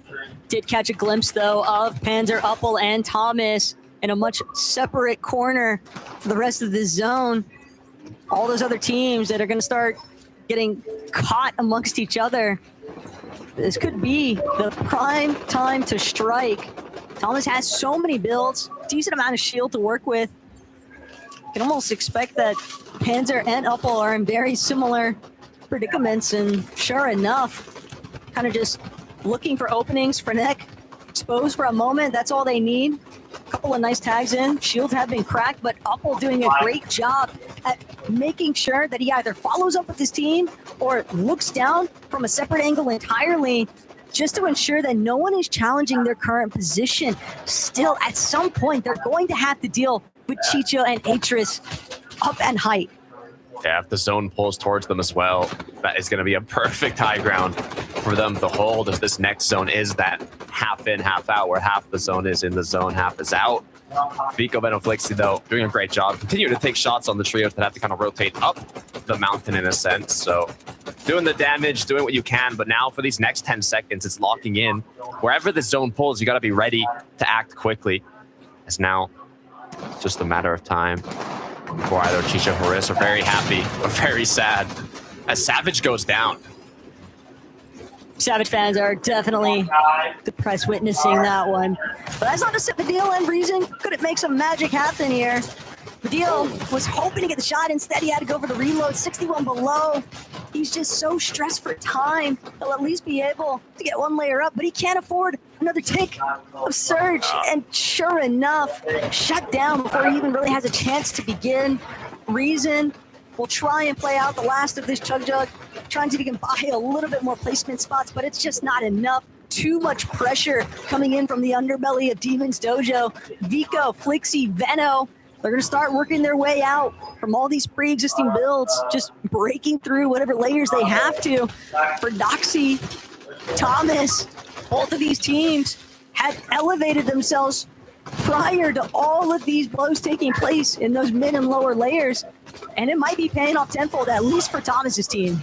Oh yeah, despite only being 16 above, they are in prime position to find more shots. You can see how many trios are staggered behind. The ones up above are capitalizing on that. Almost 1,000 damage. This is perfect for them, but they have to be ready to continue building forwards depending on where this zone goes. So far, nobody seems to be contesting it. Sometimes everything just clicks, but Noya definitely aware of the fact that you can never get too comfortable on height. Meanwhile, Thomas just spraying all the teams trying to approach from the backside of zone. And he's done a decent job at taking some chunks out of Pink's HP bar. Might have even caused some serious issues for that trio. But you can't stay fixated on the same spot for too long. You've got to get a move on when it is dealing with hoistering up on these elevated positions. And Noya nearly getting chopped at his demise there. Misha and Yasin now going to look to play fallback. But the height control is what they're after. It's just dealing with the swarm of teams underneath them. The zone just pulled too far. I don't think they have the match continue with that height control. So many trios can contest it now. Vico, Veno, Flixi being one of them. But so far, they're focused on getting that damage. They know they can potentially look for it, but they have their priorities straight. Shots coming through to the players down below, looking to see what they can find. Such a difficult zone to hold on above. So Veno drops down. Big crack coming through. They have to regroup. Thomas HD up above still. Akira gets knocked down by Veno. His whole trio without shield, though. They have to regroup and build up that shield again. Cringe, Volko, and Kiruo, they've been making attempts all day long to try and overtake height. And while every previous lobby before has just not worked out, and Volko, he tries to drop. Instead, he gets eliminated for it. Thomas, Uppo, Panzer, now dealing with the former leaders of height. But Thomas, he's getting absolutely pounced upon. Noya's team just dealing so much damage. Misha has fallen. Thomas will get the siphon, but he needs an opportunity to heal, and he won't be able to find it just yet. But another siphon with that elim onto Noya just extends a moment longer. Chug splashes, Chug Jug, everything needed to stay in the zone. Thomas should be able to make it back, but it looks like up above in the clouds, the high ground is looking secure. The issue is, once again, they cannot be stopped. Malabuka, Pig, and Walks, prime position ahead of zone on the low ground. All three players up. Incredible amount of materials, shields, loot, everything needed to continue to close this one out. But Pink, Nebs, and Kiro, they weren't in qualifying range for the Globals going into this match. They were outside of that top 10. This win could mean everything to them. This is their conversion opportunity. Kiro, Nebs, Pink, they don't want to let it slip through their fingers. Vico, Veno, they're going to have to power through this, though, as a duo. Flixi, having been eliminated in all of the mayhem that's unfolding inside of these low ground layers. Veno, Vico, split for just a moment. Demas right above, but he's not going to go through the floor just yet. He's not going to look for that seize opportunity of another elimination. Walks, Ping, Malabuka, one of our only healthy-looking trios in this lobby, and they might be able to extend that one pace further if they can get this elimination onto Cringe. He's building for his life. Surely his materials are running thin, but it doesn't matter because Malabuka, he's taking notice. Pablo Wingo gonna be collected in crossfire here, and now Malabuka, Walks, Ping, they're just back up above, staring directly into Cringe. Kiro, the only one up above now. Both of his teammates went down as now he's forced to make that decision. How is he going to play this one out? One Chug Jug in the inventory, but does he know there's a full trio down below looking healthier than ever? Chug Jug gets picked up, Water Sprite in hand. Has he already begun the heal off as now the hunt? It's what's going to continue. Cringe down below, just one shot away, but Walks knows he has to take this position from the player up above. Chug Jug being used. Malabuka's gone down. It's now a two-person game. There's still so much Chug Jug left to work with, and Kudo, he's only a solo. He's getting chopped right now as we speak. Walks, Ping, have they got what it takes to find the first victory royale of the day for this trio? Cringe, scrambling as he may, he will finally be eliminated. And Kudo, all the way inside the storm, he's gonna make a leap of faith here, see if he can cause some disruption. But it's a 2 versus 1 Takata, and it's one that Ping and Walks are gonna win. Victory royale finally setting in here for Malabuka's team on the day. It was only a matter of time. 2 second places, 4th place, now the victory royale. This trio is looking unstoppable. They always get to the late game, all 3 players up, healthy. Not only are they already qualified to the Global Championship, they want to do it again, Taco. Yeah, Mini Hater as the biggest motivator, it would seem, for Ping, Wax, and Malabuka. But certainly a phenomenal performance, a great job. As the height was definitely a little bit messier than what they would have hoped for, but they did what they needed to, Takada. They were confidently securing these eliminations. We've seen them be a scrappy team throughout the course of today's matches, so it comes as no surprise that they were able to find their victory royale. And sure, it might be the first one, but they were already in the lead. This is just going to put that one step further for the rest of the lobby. So Frankie, Levin, Mini, what have you got for us? I mean, Mini Miner, what have you got for us? Was that good enough for you? Well, it's not an ideal performance, I don't think. It wasn't alive at the end, right? They weren't a full trio. Yeah, you know, you want to be having a full trio alive at the end. No, I'm joking, of course. Great performance from these guys, as always. It seems like they're just continuing to pile on these ideal performances one after another, and they just seem like an unstoppable force right now. The way that they're able to play these end games is so, so good. Even if they're not in the ideal position, we saw them in this game, not on height, the zone pulling over the hill. We've seen the story end in so many different ways, or so many different times where, yeah, it's the team on low ground just get squeezed out, the team on height win it. But these guys are just able to that storm so, so well, get up on that hill and just do what they do best, which is find eliminations and then ultimately find that victory royale. I mean, again, I said it when we talked about them last. I'll say it again. We are witnessing an all-time FNCS performance right now. Their consistency to just make it to this final moving has been mental, like genuinely unbelievable levels. Soon as Game 6 wraps up, and all the VOD reviewers, I'm sure Reese, my good friend Reese, he's going to be straight into the VODs. You know, he's going to pump out that video, how these guys are winning every single, you know, it's going to be something like that because their performance has just been terrific. Yeah, it has. I mean, it's been, yeah, no, go right ahead. No, I mean, I was just going to reiterate it. I mean, this, yeah, the way they've been able to play has been absolutely excellent today. It just seems like they haven't really missed a beat. They did have a little, you know, that 7th place game, as I mentioned earlier, not ideal, but of course, you know, that is just, you know, being overshadowed by the ability of these guys in endgame and just to find yet another great top 3. Are they going to be stopped? I mean, you know, the zones have played in their favor so far today, so that's the only asterisk I would put next to it. So, you know, feel free to post that and clip that everywhere. But it's one of those where, will they be able to keep it up? I hope so, and I think they can. Can they do it if, say, they get contested? Because Vico, Veno, and Flixie, they haven't beaten Lone Wolf Leo yet. So, you know, we'll have to wait a few minutes to find out, because we've got to take a break. When we come back, we'll be breaking down more of the action from Game 4.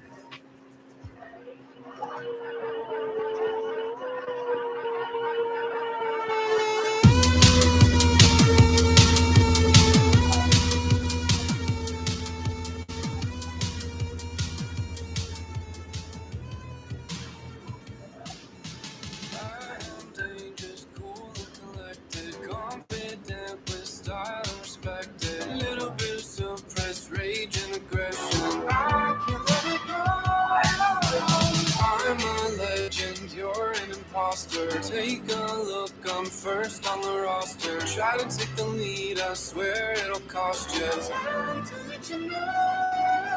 Time to let you know. Time to let you know. Time to let you know. I'm a winner, real talk, I'm the next big up. Head held high, I'm a champion with some shimmer. I'm a winner, real talk, ain't no beginner. Step to the throne, I'm a king, not a quitter. I'm a winner, real talk, I'm the next big up. Head held high, I'm a champion with some shimmer. I'm a winner, real talk, ain't no beginner. Step to the throne, I'm a king, not a quitter. Smile my way through life, easy. Most days I can't fake what I'm feeling. I've had success, but still pretty needy. I can't let it go. I've got skill, don't need to be lucky. I like winning, fame, and the money. Try to take the lead, I swear I will own you. Time to let you know.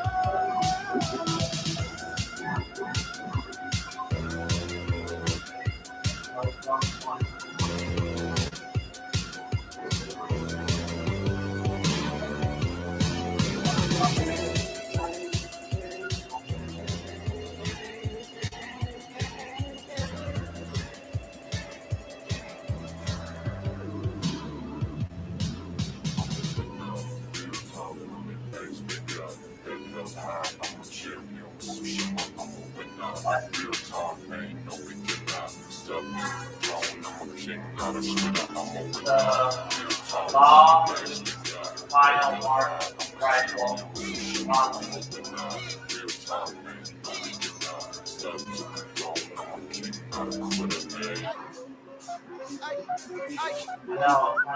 Step to the throne with confidence. Got a bunch of clothes with an origin. Gave it a crowd, won't ever back down. Take me to the city and we break me down. Been on the ground for the loot and the gold. We been locked in before you was home. Me and my squad stay go so hard. Take a loop, put it up like a god. Getting out to the throne, which one will sit in this thing because we can never stop. Earn this from the grit and the grind every day. We've been in the zone. Welcome back to FNCS Europe. This is the Major 2 Grand Finals, and I cannot believe this, but we've only got one more game left of day one. But before we get into our last boarding, we've got to talk about everything that happened in Game 5. Starting off with some sneaky Seaport City imposters. Yes, I'm talking about Vico, Venno, and Flixie11, but let's start at the end game and how far they got. Are they picking up the pace, would you say? Absolutely. Look, they were already one of the top teams in terms of eliminations today, even with some of their mishaps in the game.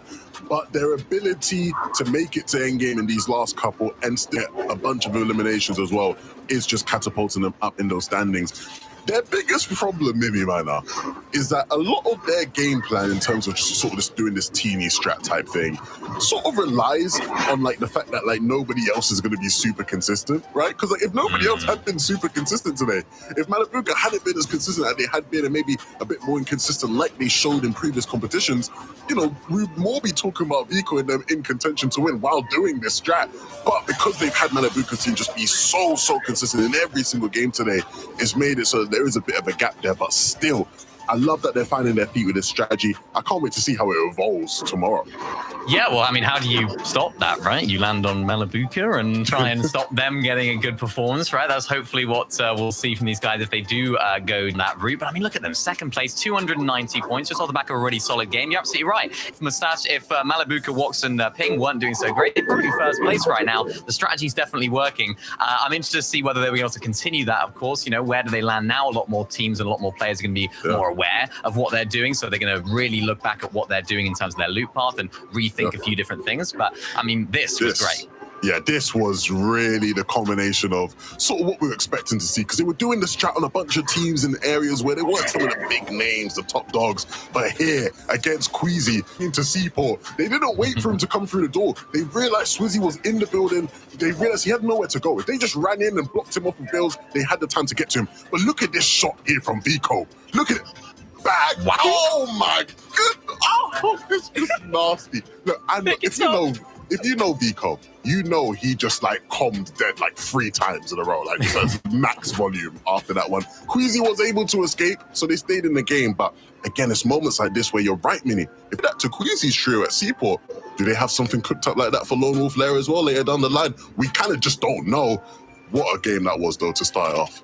Well, here's the thing. I don't know if this is because the zone was in the favour of Seaport, but these guys, they stuck around and then they literally team-wiped Queasy's trio later on in the game, in the mid-game. So I'm just wondering now, do Vico, Venno and Flixie look at the teams that are above them? And right now it's just Mali's team, and they go for them and they ruin their start of the game, their early game, I should say, Mini. Yeah, I mean, that would be what I would love to see them do. And I'm sure everyone would say the exact same. What a great performance that would be going into day 2, right? If they can just kind of claw back a few of those placements off of Malabuka and then catapult themselves up into first place, or maybe even just closer to second there, or closer to first, that would be absolutely fantastic. Now, there is something that's happened every single game. And I'm not talking about Malabuka making it to the end game. I'm talking about Thomas getting his Tommy gun, the drum gun. And then every single game, we have seen the observers cut to Thomas, ADR, and getting an elimination. This here, though, he should never survive here. This was ridiculous. He should be eliminated here every single time. How he lives here is just classic Thomas HD. Aim's insane. Drum gun, unbelievable. I mean, I've loved what I've seen from him. It's funny because I called it out last time, Mini. In terms of eliminations, like total eliminations compared to some of the other top teams, it's like they weren't doing amazingly. Before the last game, it was only like 15. Yeah. But yet you could guarantee that when it comes to damage dealt, they would be top 3. And they were, right? They were third going into the last game damage. Thomas is number 1 in damage, usually, of all the players in the lobby so far. just keep it up, boys. It's been so fun to watch. Damage does not guarantee you the victory royale. It does not guarantee you top 5, but can it guarantee them a spot in the global championships? We're going to find out, because we're going to go back to our casters, Taco and Takata, for our final game of day 1. Thank you, Frankie. Look, you said it yourself. It might not guarantee the win, but if you're able to get into that top 5, top 7, depending how it's playing out, you can get yourself a spot in the global championship. Pink and his trio currently in 7th place now, despite being 11th going into the last match. It's those moments, Taco, that kind of put you in and set you up. One game is left out to be played out today. We still have another 6 tomorrow, though, so don't worry, but the battle bus is ready, so let's get into the last match of the day. And one of the primary differentiating factors, though, for our teams that are in 1st and 2nd of the leaderboard, Takata, is their elimination count.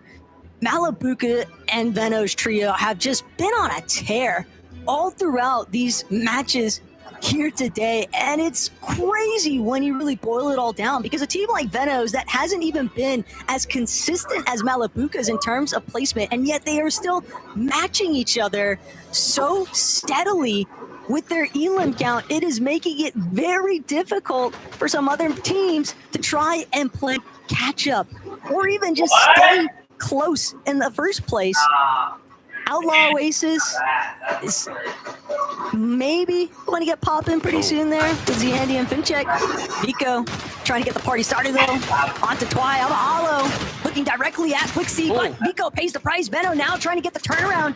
Veno with the left side peek, though. It's not where he wanted to be, and they're gone from the lobby. Day 1 conclusion. And our 2nd place team is down and out for the count. Malabuka walks in, ping. The ball is in your court. This is what Levin was talking about. Vico, Veno, Flixie, they can get those 18 elim, those 11 elim endgames, even wins.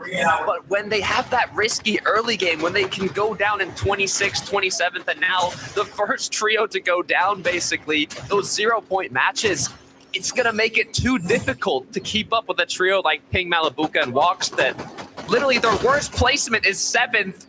And not only that, now looking at Marius and Vanya too with a quick 3-piece. It flooded, being surprise conned. I don't know, Taco. This is going to be interesting going into day 2. A lot of preparation is going to be happening for Vico, Veno, and Flixie. They have to decide what their main goal is, right? Does Veno want to continue with what he said about going 4 for 4, all 3 majors and global champs? If that's the case, they got to find a way to stop Malabuka, or do they just want to claim the best placement possible?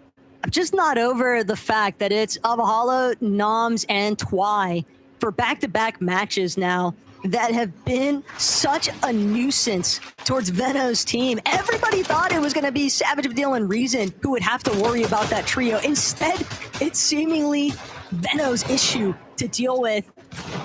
But looking into day 2, we've got to close up day 1. First and foremost is iDrop. He's got to provide a little bit of support here now. 4 scroll. Sky, iDrop, hoping to get the double revive. Zandy barging through on the other side of the wall, but iDrop with a not-so-friendly shot. It's going to force Zandy to back up a step or 2. And Zandy, he was hoping to get away. Could be looking to be knocked. iDrop can't find the final closing shots. Sky still on the chase, though. He wants this pursuit of Zandy.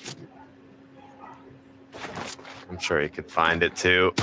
Now the shot comes through. Zandy goes down. He just looked at him, didn't even take a shot back. He's like, all right.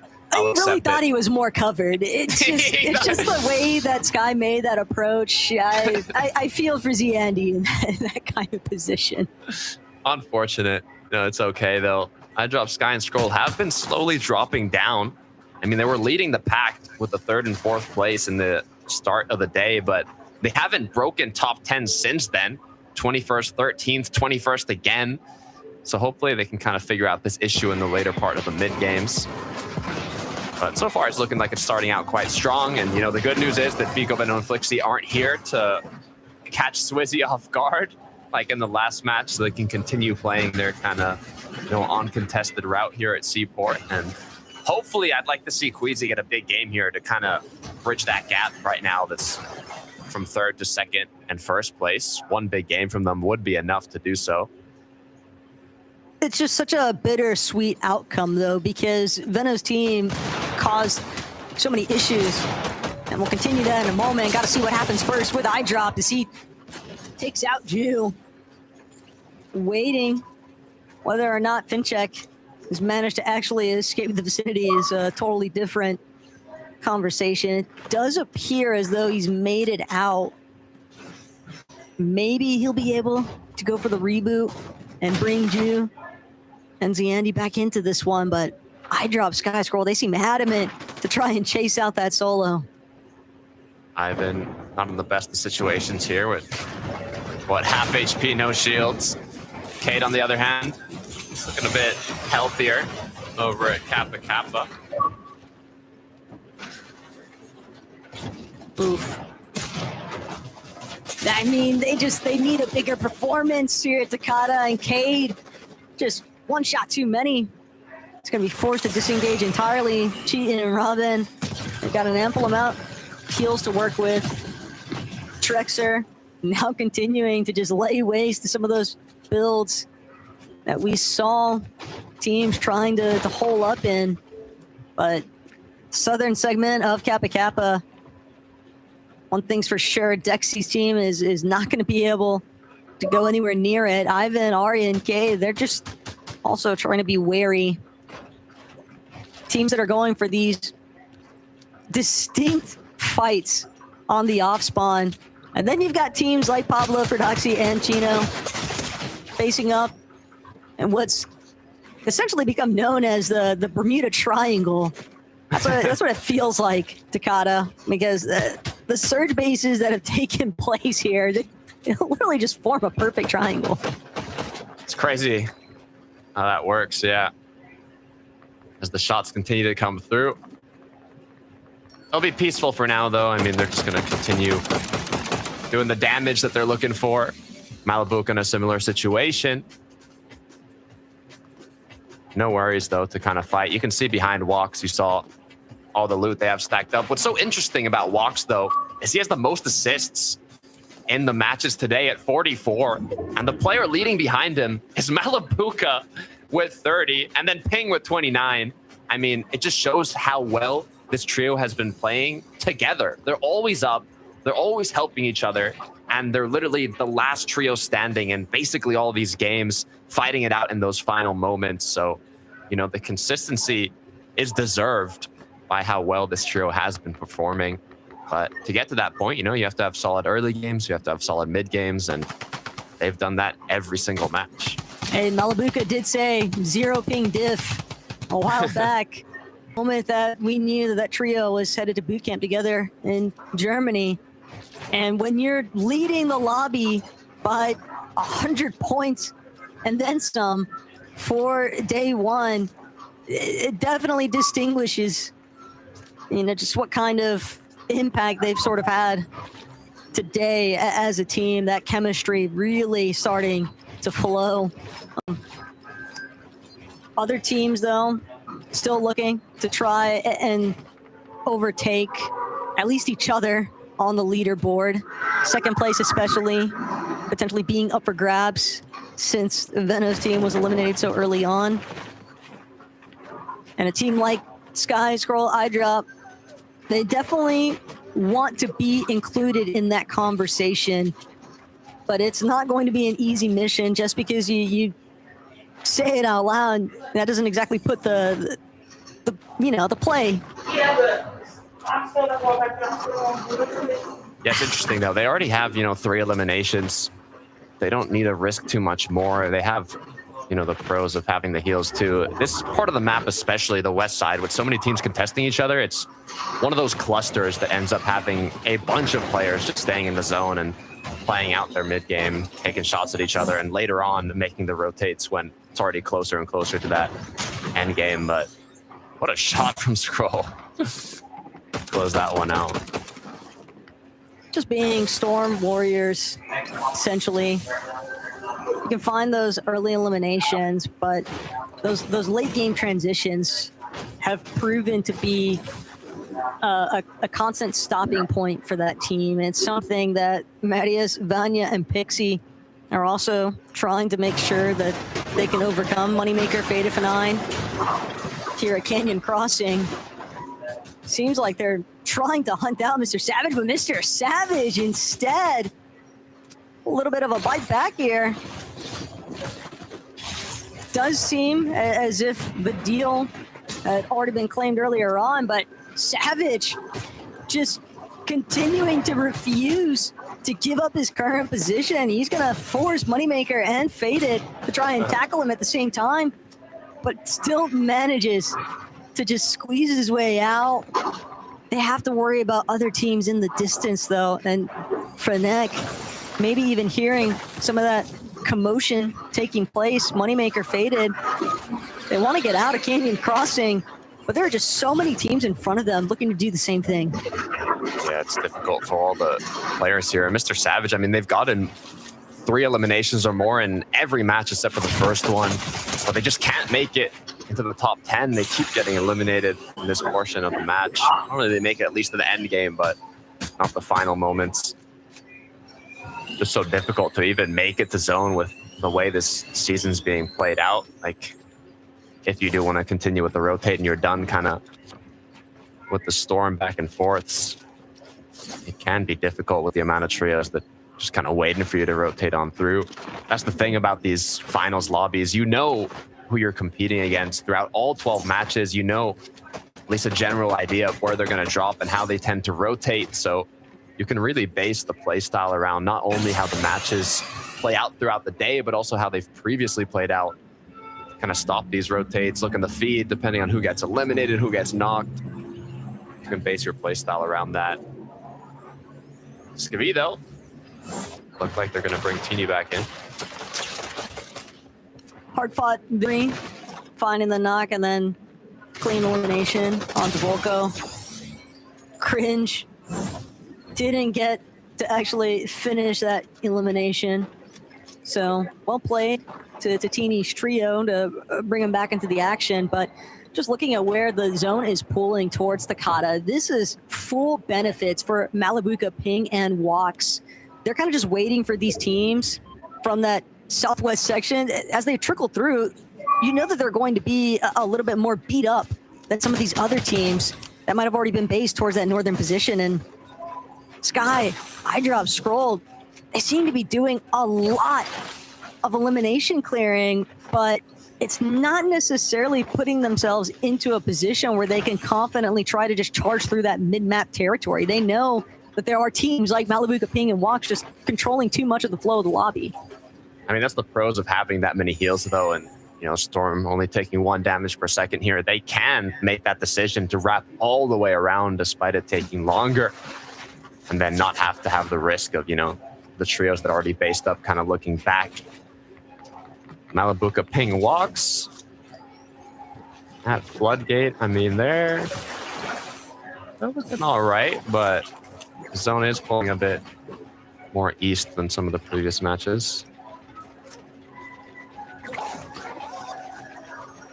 This also isn't anything like what we saw throughout the group stages, right? When it came down to that final lobby, we saw teams just kind of ripping through each other. They were just trying to start and finish fights as quickly as they could. And yet, because teams know there's still a whole 6 matches to work through in day 2, there's no point multiplier to, you know, deal with either. We don't want to cut ourselves short in day 1. It's a big part of the reason why we see teams still trying to be as calculated as ever. Yeah, you're not like in the last match of a Div Cup or something, where you're just like trying to do what you can no matter what. All the extra aggression, it is still being played out. Like when the day started, Photosite squeeze an art skill. Nice little rotate through Malibuca's builds. They don't want to fully follow though, as they will be able to look back at them. Ooh. I mean, you send shots forward and you're not in zone. It's only a matter of time before somebody else decides to shoot back, right? So Riley just taking advantage of the situation. Photosai gave away his team's position, but Xweez getting straight to the punch here. Noah Riley has to immediately retreat to TrueLex's surge base, find a little safety net with the rest of his trio, but that leaves Malibuca, Ping, and Wox to just continue their rotation undisturbed, because now TrueLex's team, they're staring down at PoToSize. Emi said Ihari. They got that VR, but it's kind of been a downward hill or slide from them since 12th to 32nd. Hopefully this time around they can figure something out. I like how kind of looted up, kitted up they are to play this one out. They're going to quickly choose to rotate the zone, didn't really pull towards them. Even when you find a victory royale in a major finals, ooh, Seti definitely in some trouble. Saw his shields get cracked there. But it's difficult to retrace your steps and to consistently create those winning positions, especially when you're just at the mercy of the way that the zones are going to be pulling. And while a lot of them have played probably a little bit more towards Cami, Seti, and Hari's hand, they're not the only team that's been in a similar position.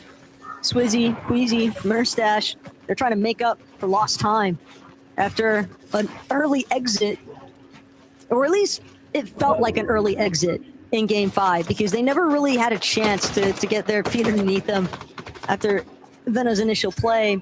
But now they get to take their time. They get to dictate how they want their Game 6 to go. And this is a great position to do so, right? You can see just how many trios are still in Seaport that have to make their way through, and you know, it could end up pulling far again, which would give them even a better shot at getting those tags. But look at the positioning from Vanya, Pixie, and Marius. I mean, there's a reason they're 1,800 above the Storm Surge threshold. Part of the factor might be that they have 4 eliminations already, but also this got to be illegal somehow. The whole lobby can't even be chopped down, really. So this is I mean, if they end up pulling zone here, 8th zone, that is going to be disgusting. It's messed up. Oh my God, somehow I see some. None of you are a fan, though, of Vanya's team. Khabib, Karama, Akira, and nice elimination there for Werix, though. But Twy, that's a solo all the way back. That's what Akira's team is waiting on. And Twy knows better than to try and actually charge straight through. He wants to at least try and play for a couple of eliminations, and yeah, just to look back on what went wrong. Just a team lurking at the bird. And nothing's ever guaranteed in a finals lobby. 6th zone. If this was 7th zone and I was Vanya here, just on the borderline, you know, building metal in could be the method here with that chance to pull back, but there's less odds for it to fully pull back to them being 6th, so didn't quite get the perfect RNG. Pink, Nebs, and Kiro, though, doing what they can to kind of minimize their risks, put themselves up in a good position here. Good odds for eventually pulling those later zones. Right beside Queasy, though, kind of a bit of a risky place to be, but all their focus is now is getting those shots on the players that have to rotate in. Luckily enough as well for all the ones that were at Seaport, they don't have to move very far at all.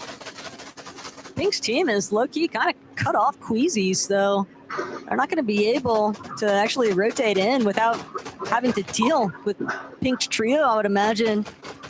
And that could be a huge benefit for somebody like Malibuca, who's already taken notice of where Pink's team is based up and just applying some continuous tags.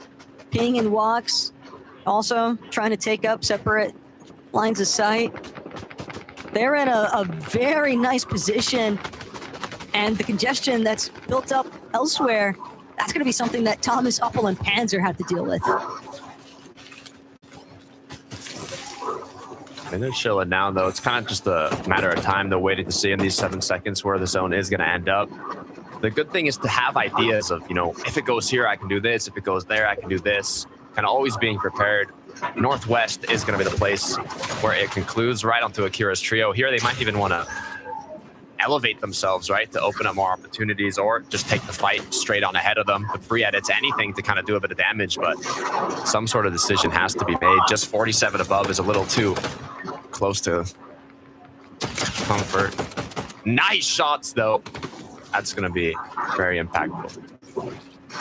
But it's shots being applied to teams that are already way out in front of them.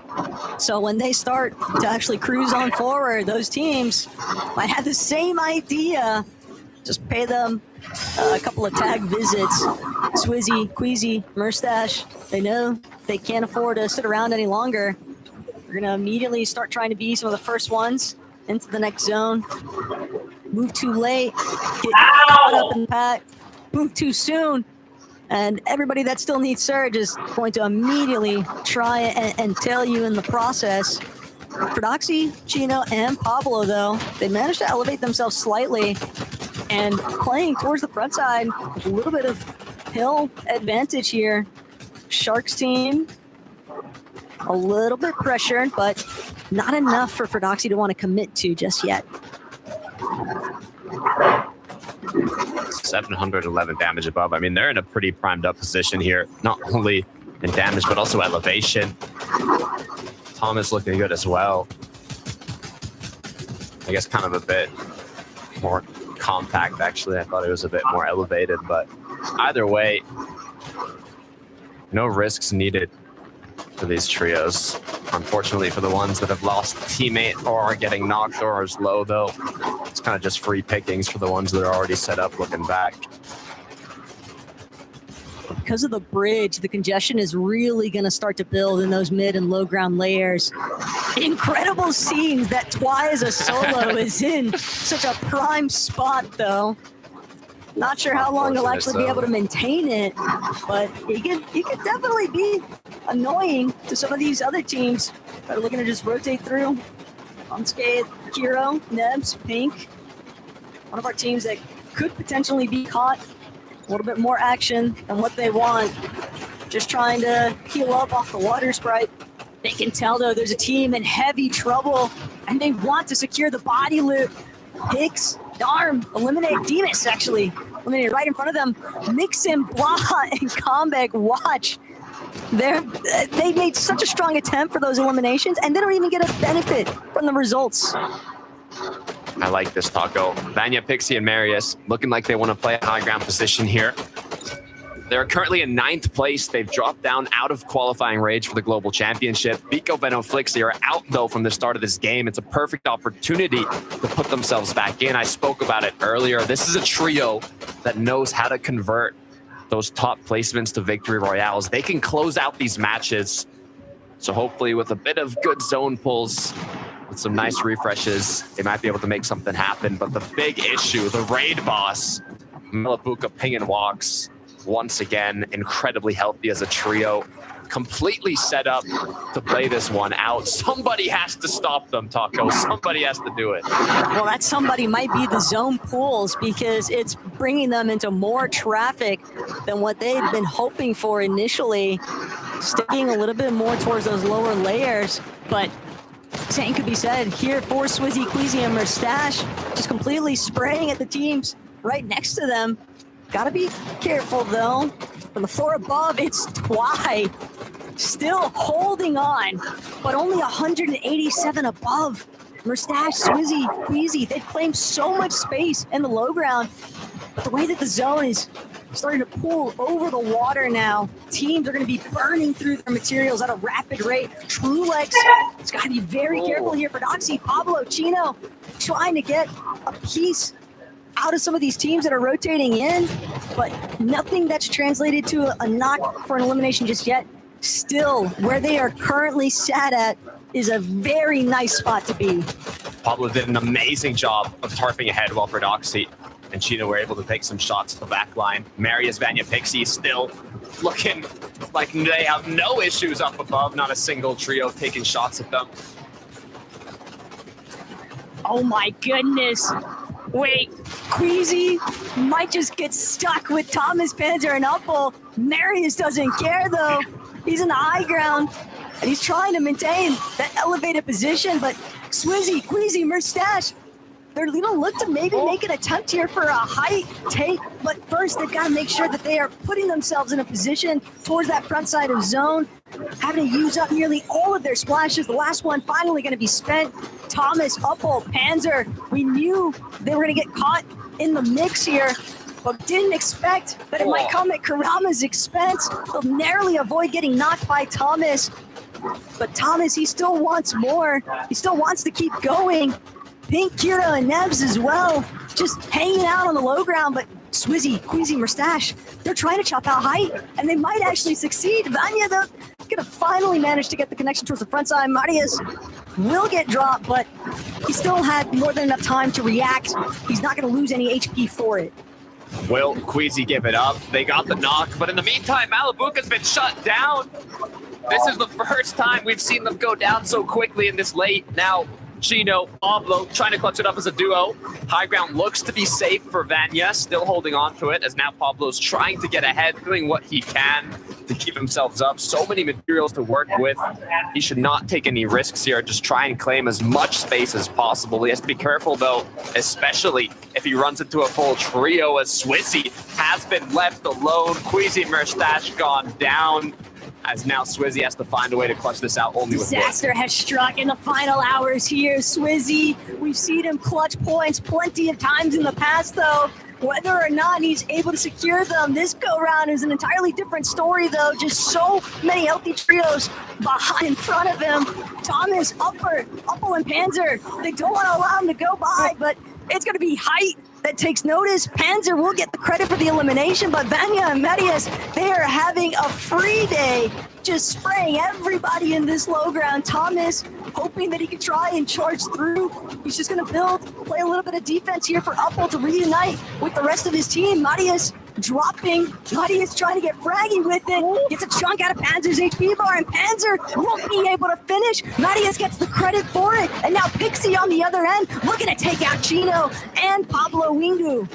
This is exactly what they needed to put themselves into that top 5. All they need to do is close it out. Pink, Kiro down below. Pablo still in the zone, doing what he can to stay up. The double res is going to come through. Can they do it in time? No! Kiro goes down. Pink's left alone. Marius connects another one. 8 eliminations. How many total has this trio just picked up? Not only do they close out the match, but they do it in style. From 9th place going into this match, I'm sure with that amount of eliminations, the placement points they just got, they have put themselves into qualifying range for the global championship. But not only that, also in prime position to slowly make their way up to that first place spot.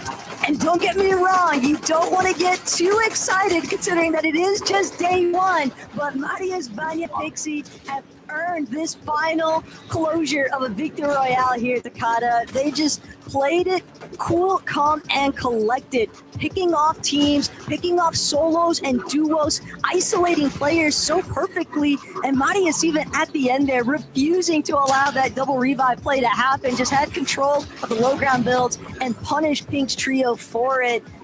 Excellently played all around by Vanya, Pixie, and Marius. Yeah, you love to see it. Round of applause for Vanya, Marius, and Pixie. They got the job done. But Taco, there's still a raid boss in the lobby. Malabuka's going into day 2 happy. What a way to play out the first 6 matches of the EU FNCS Major Finals. We have 6 more matches to be played out tomorrow. Taco, it has been a pleasure here to commentate the first 6 games. We will continue to do so tomorrow, but I just needed this to be closed out. Frankie, 11 Mini, what are your thoughts? How are you looking at the odds for the other trios in the lobby? Oh, first of all, I massively enjoyed hearing Takata and Taco casting those games today. They're incredible games casted by incredible voices. But let's talk about the action from today, because 11-2K, there were some trios that definitely lived up to expectations. But a trio that in some ways risked going under the radar as we headed into the grand finals weekend was Vanya, Pixie, and Marius. We expected big things for them, but I don't know if we expected 2 victory royales on day 1. Yeah, I mean, great start again. When I mentioned them at the start of the day, I said exactly that they were just one of those teams that is just sneakily really good, right? And they have a really good setup to do well today. Started off really well.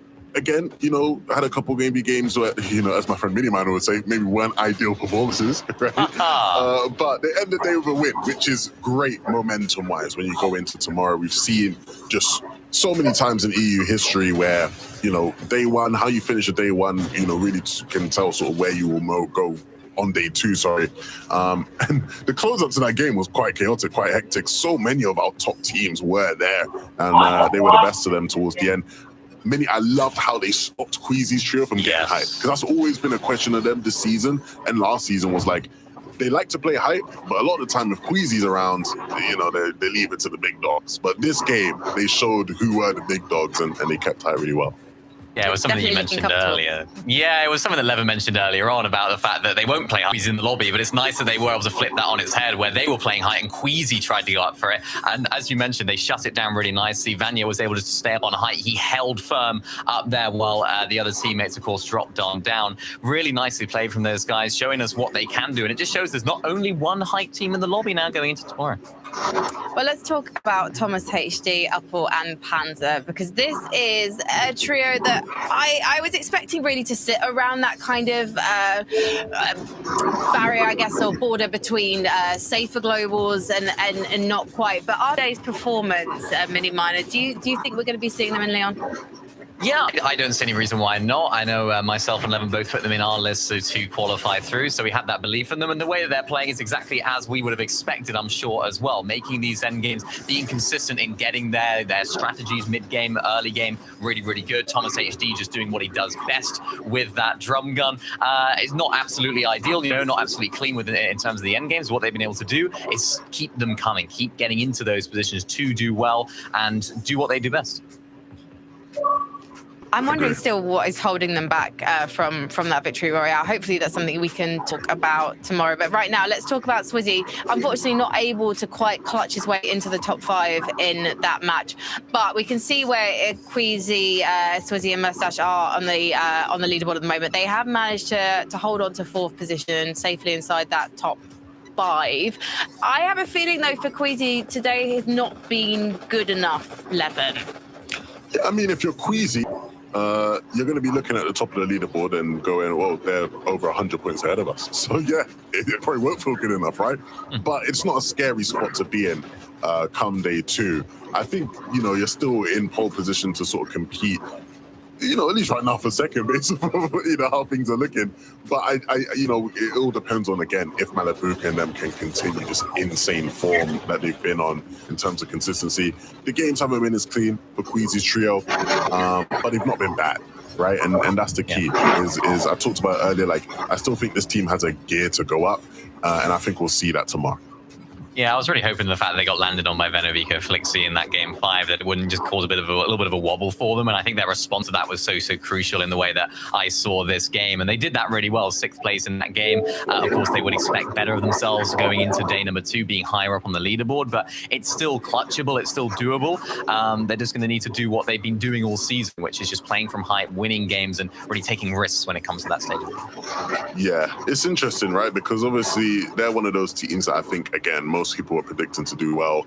I really want to just talk about Vico's team though, because when you look at how their day and their trajectory of their day has gone, it's been up and down, so strange. But that final game, it's a tough pill to swallow, because so far on the day, the strats worked perfectly. They've not gone down or spawn at any of the random spots they landed at right today, except for this one. It was his trio that were able to take them down.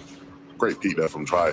Not an ideal optimal angle, but he still made it work. Yeah. And again, you know, it's funny because I remember there was a period in time where, you know, Twy obviously was, you know, rated as a sort of up-and-coming player who's, you know, got the world on his shoulder and he's got so much to prove and whatnot, you know, back when he was playing with Jalen or whatever. And here he is, you know, taking down 3 of the best fraggers in the world, just making it look casual. So fair play to him. We don't have much time to talk about the leaderboard anymore because we've got a big pre-show coming your way tomorrow. But of course, we've got to talk about Malabuka's trio. This is a team we definitely expected to score big, but Mini Minor, I don't know if we were expecting them to have such a dominant performance. I think their lowest placement today was 8th. Yeah. It is insane how consistent they've been. Yeah, and that was in that last game, wasn't it? So, you know, they've not necessarily ended the day off as they started it in terms of the amount of consistent placements they've been able to get. But, I mean, by no means have they been bad today. They sort of silenced all of those people that maybe would have thought they weren't going to do as well in these major finals because of their form going into them, right? They only just snuck in 10th place in the groups. They didn't look too great when it was going into those, and they didn't even make week 5 divisional finals. So it was one of those where what sort of Malabuka are we going to get? And I think that's been a question that we've asked previously as well of Malabuka when they've won the first or qualified the first season. And I think what we've got is absolute prime Malabuka in his trio right now. They are looking really, really strong and, dare I say, better than last season right now. Hey, look, Minnie, you summed it up perfectly. I don't think there's anything else I can add to that. All I will say is if I was an NA fan and it's coming up soon, I'm looking at Clixie, Yomzo, and Higgs, and I'm smiling because if Malabuka's laying out the blueprint here, maybe it's finally time for our boy Clix to get the dub. I don't know. We'll see later. You will see later. Absolute Cinema coming up from North America in a couple of hours' time on this channel, so make sure you keep it locked. However, it's been Absolute Cinema here in Europe today, so I know you do not want to miss day 2 of the Major 2 Grand Finals tomorrow, so don't.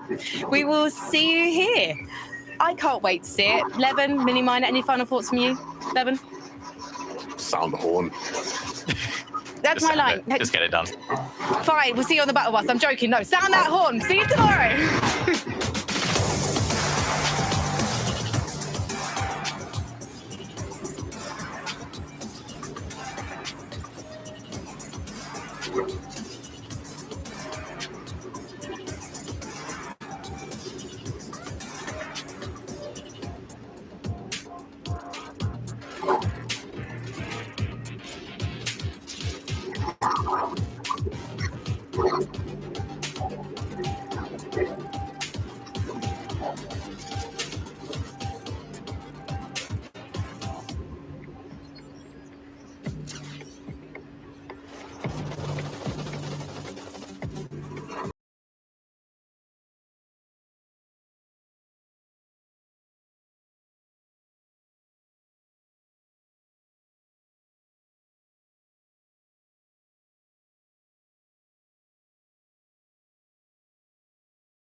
It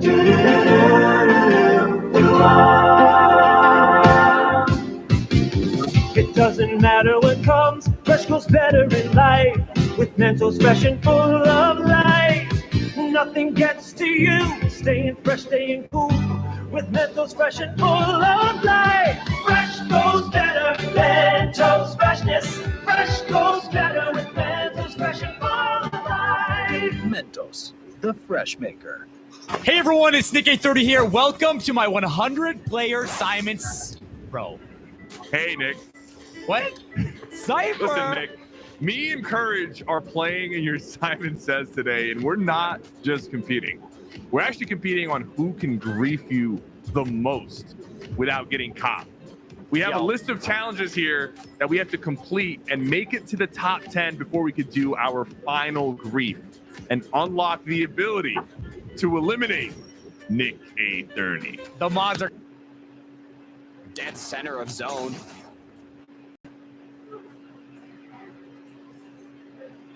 Dead center of zone. All eyes are going to be on them.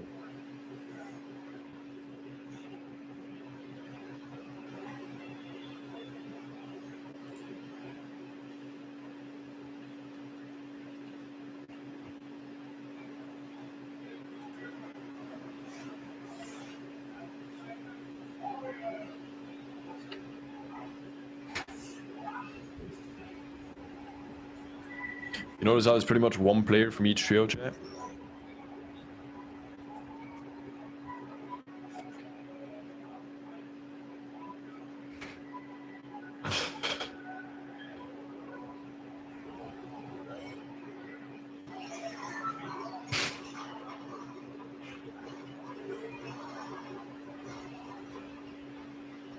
Frank, only one player normally is actually crazy. Yeah, that's respect, bro. With the zones too. I just want to see the zones, bro. Zrap tweet.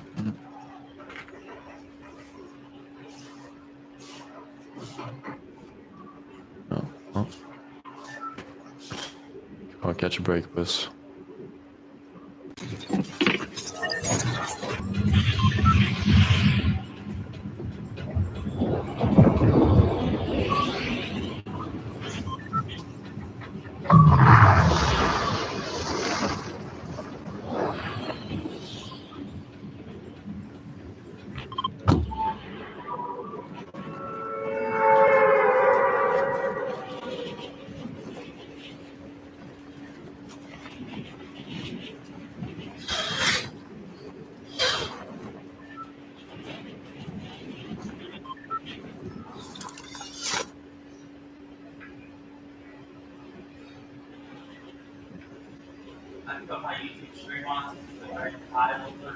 I put my YouTube stream on since the grand finals are done. I put it on my Twitch, so my YouTube is watching my Twitch stream.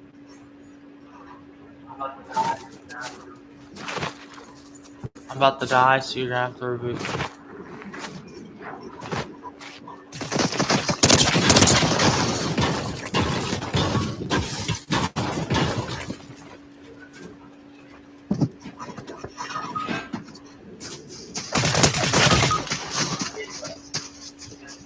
It was a hit, but it's the same thing.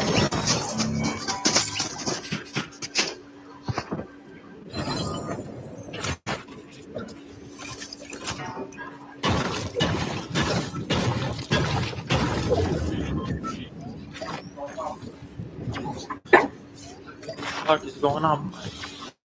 I gotta go back.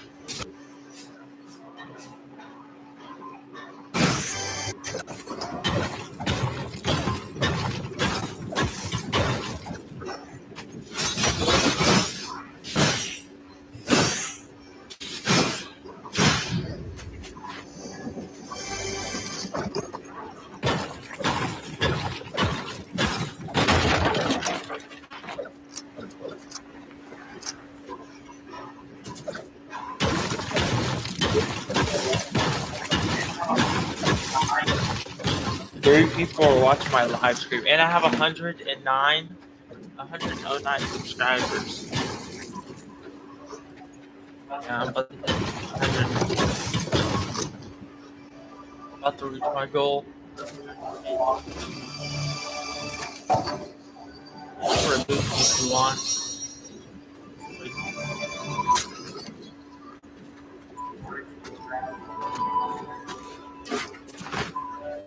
Or you can go grab it. It's right here.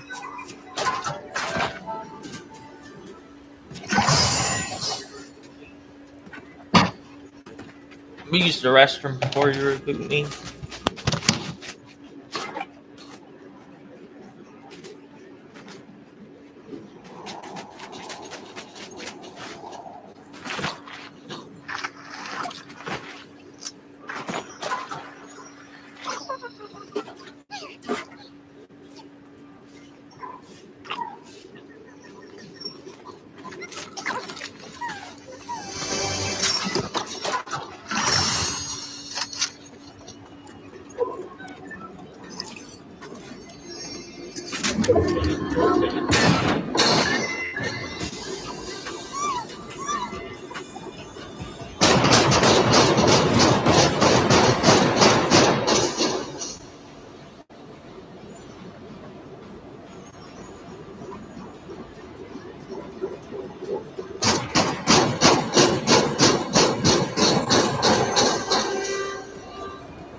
I'm back.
Let's go to the water.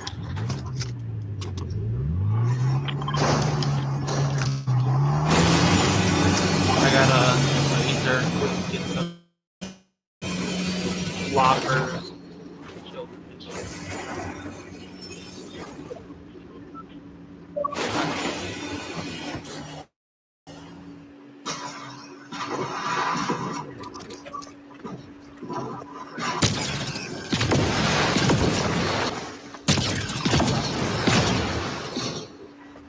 Person just reprinted, but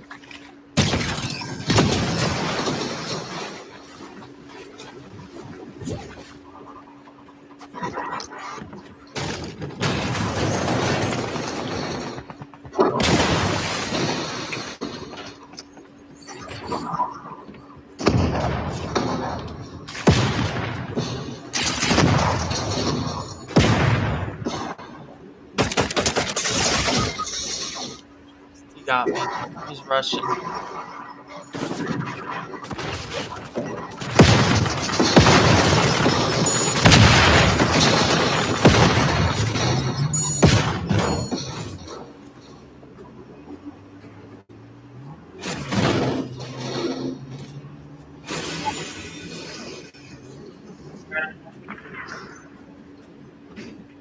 They're fighting.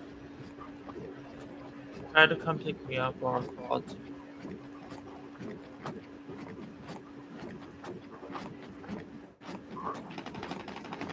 Yeah, they're fighting.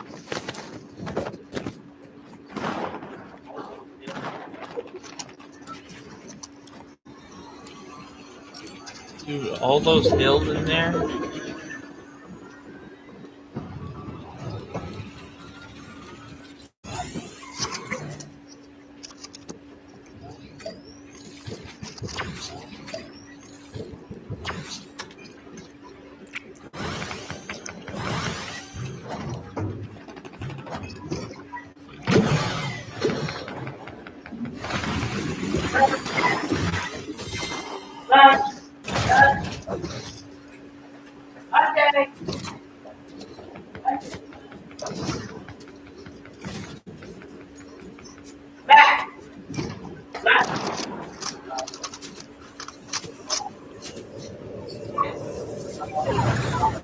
I know. There's a whole bunch of floppers.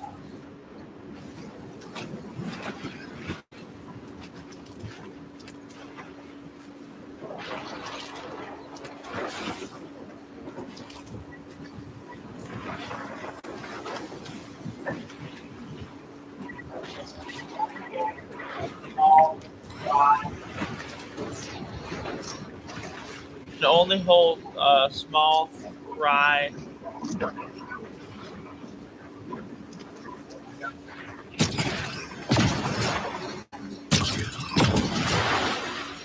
I got some over here.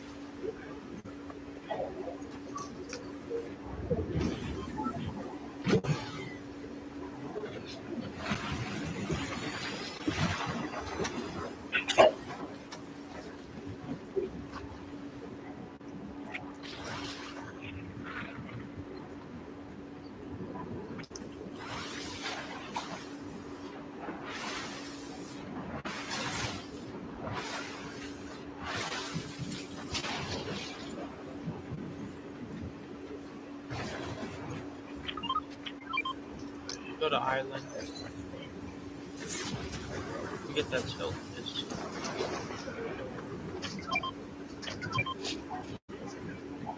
Got 6 kills.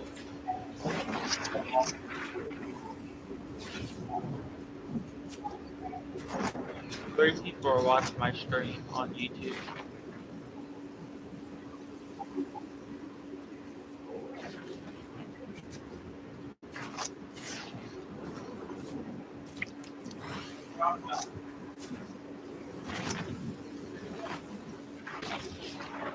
The drum gun.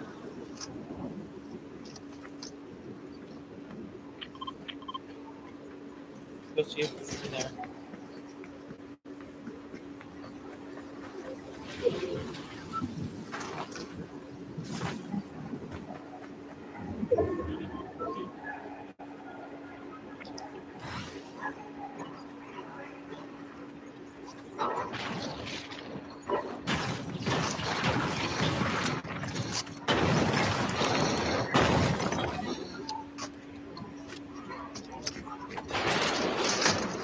There's a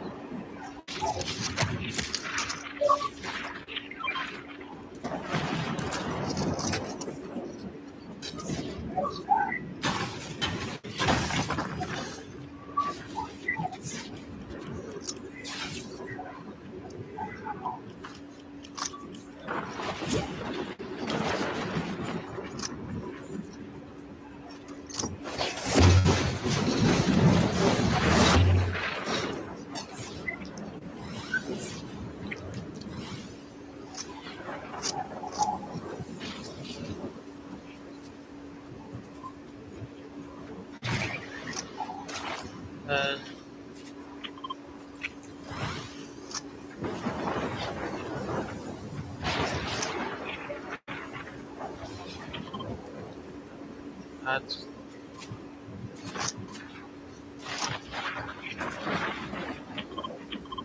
llama.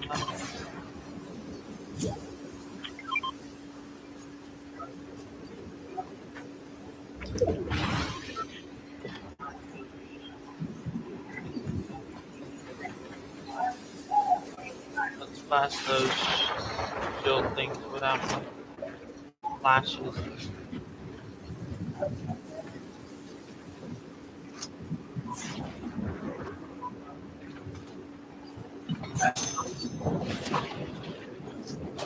Come on, let's go. Got hills.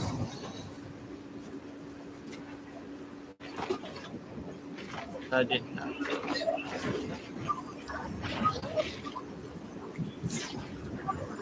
After this game, I'm gonna go put on a map for you, and then I'm gonna eat lunch while you're playing that. I'm gonna hurry up and eat real fast so we can get back to rank. Get ready for the cup. It's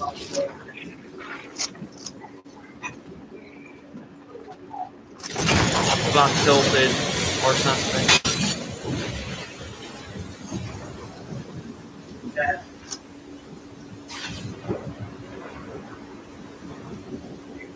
The chest.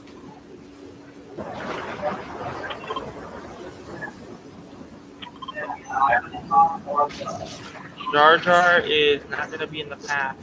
It's going to be in the item shop or the Lego. They said.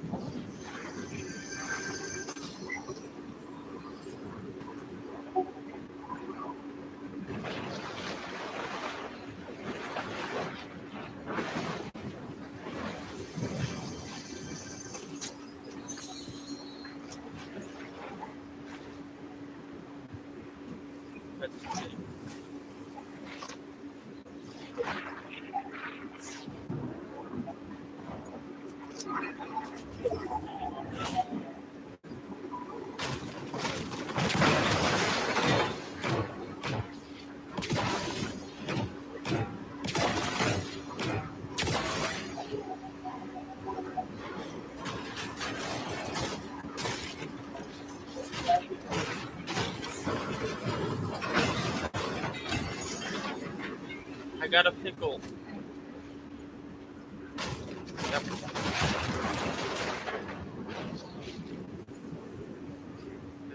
That's chat.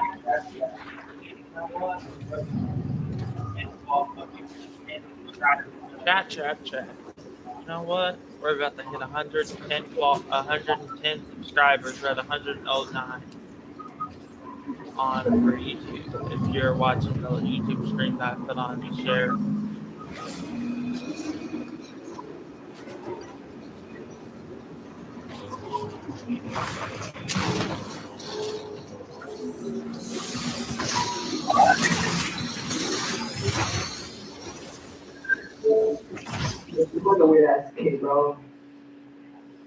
That crit is this crazy for that shit.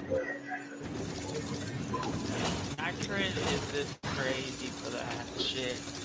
Say that shit, chat. I went 2%. I'm 54% now.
Let me see what else I got in here.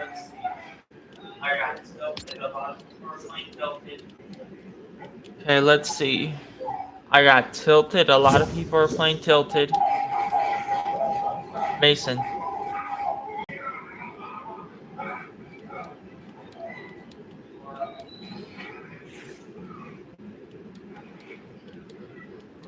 What? Hmm. Cool.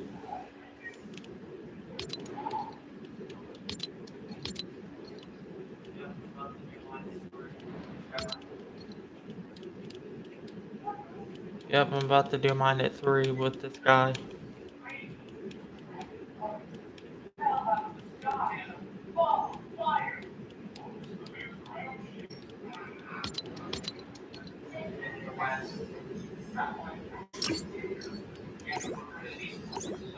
And then West.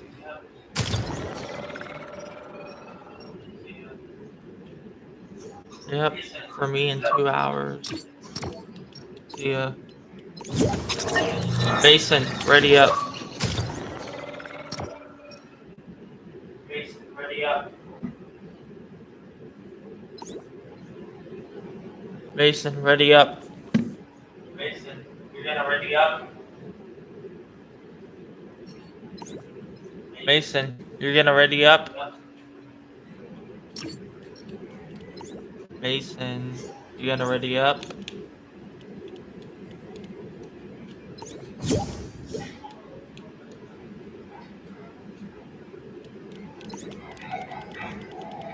Mason.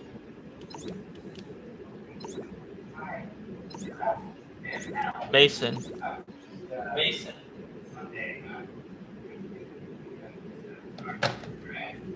Mason.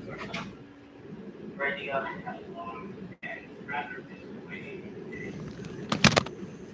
Ready up.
Got it.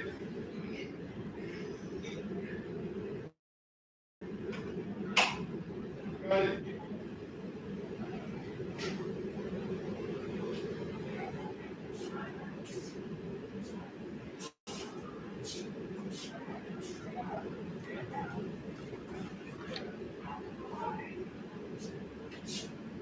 Mason,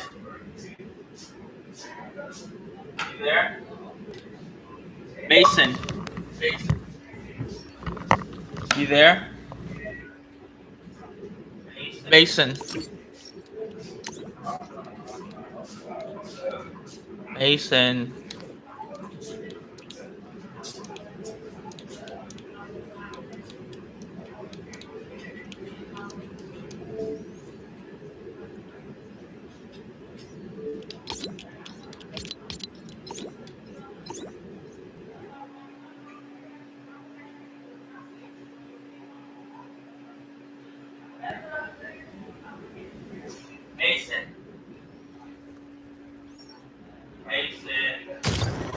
Mason,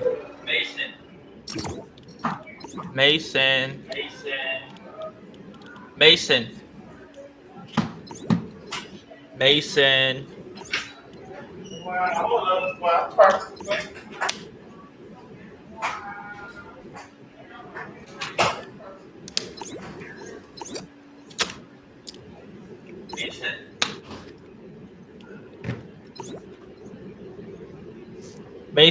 Mason, Mason, Mason,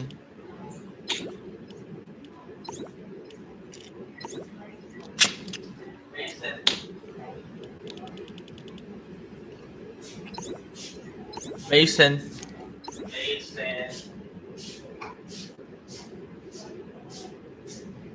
Mason,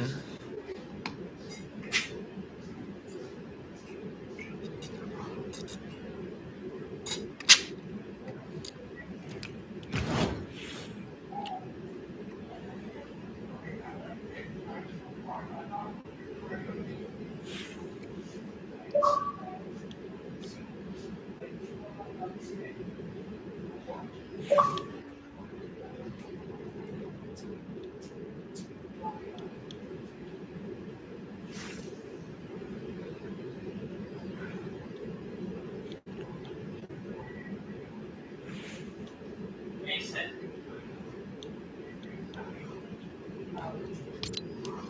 Mason,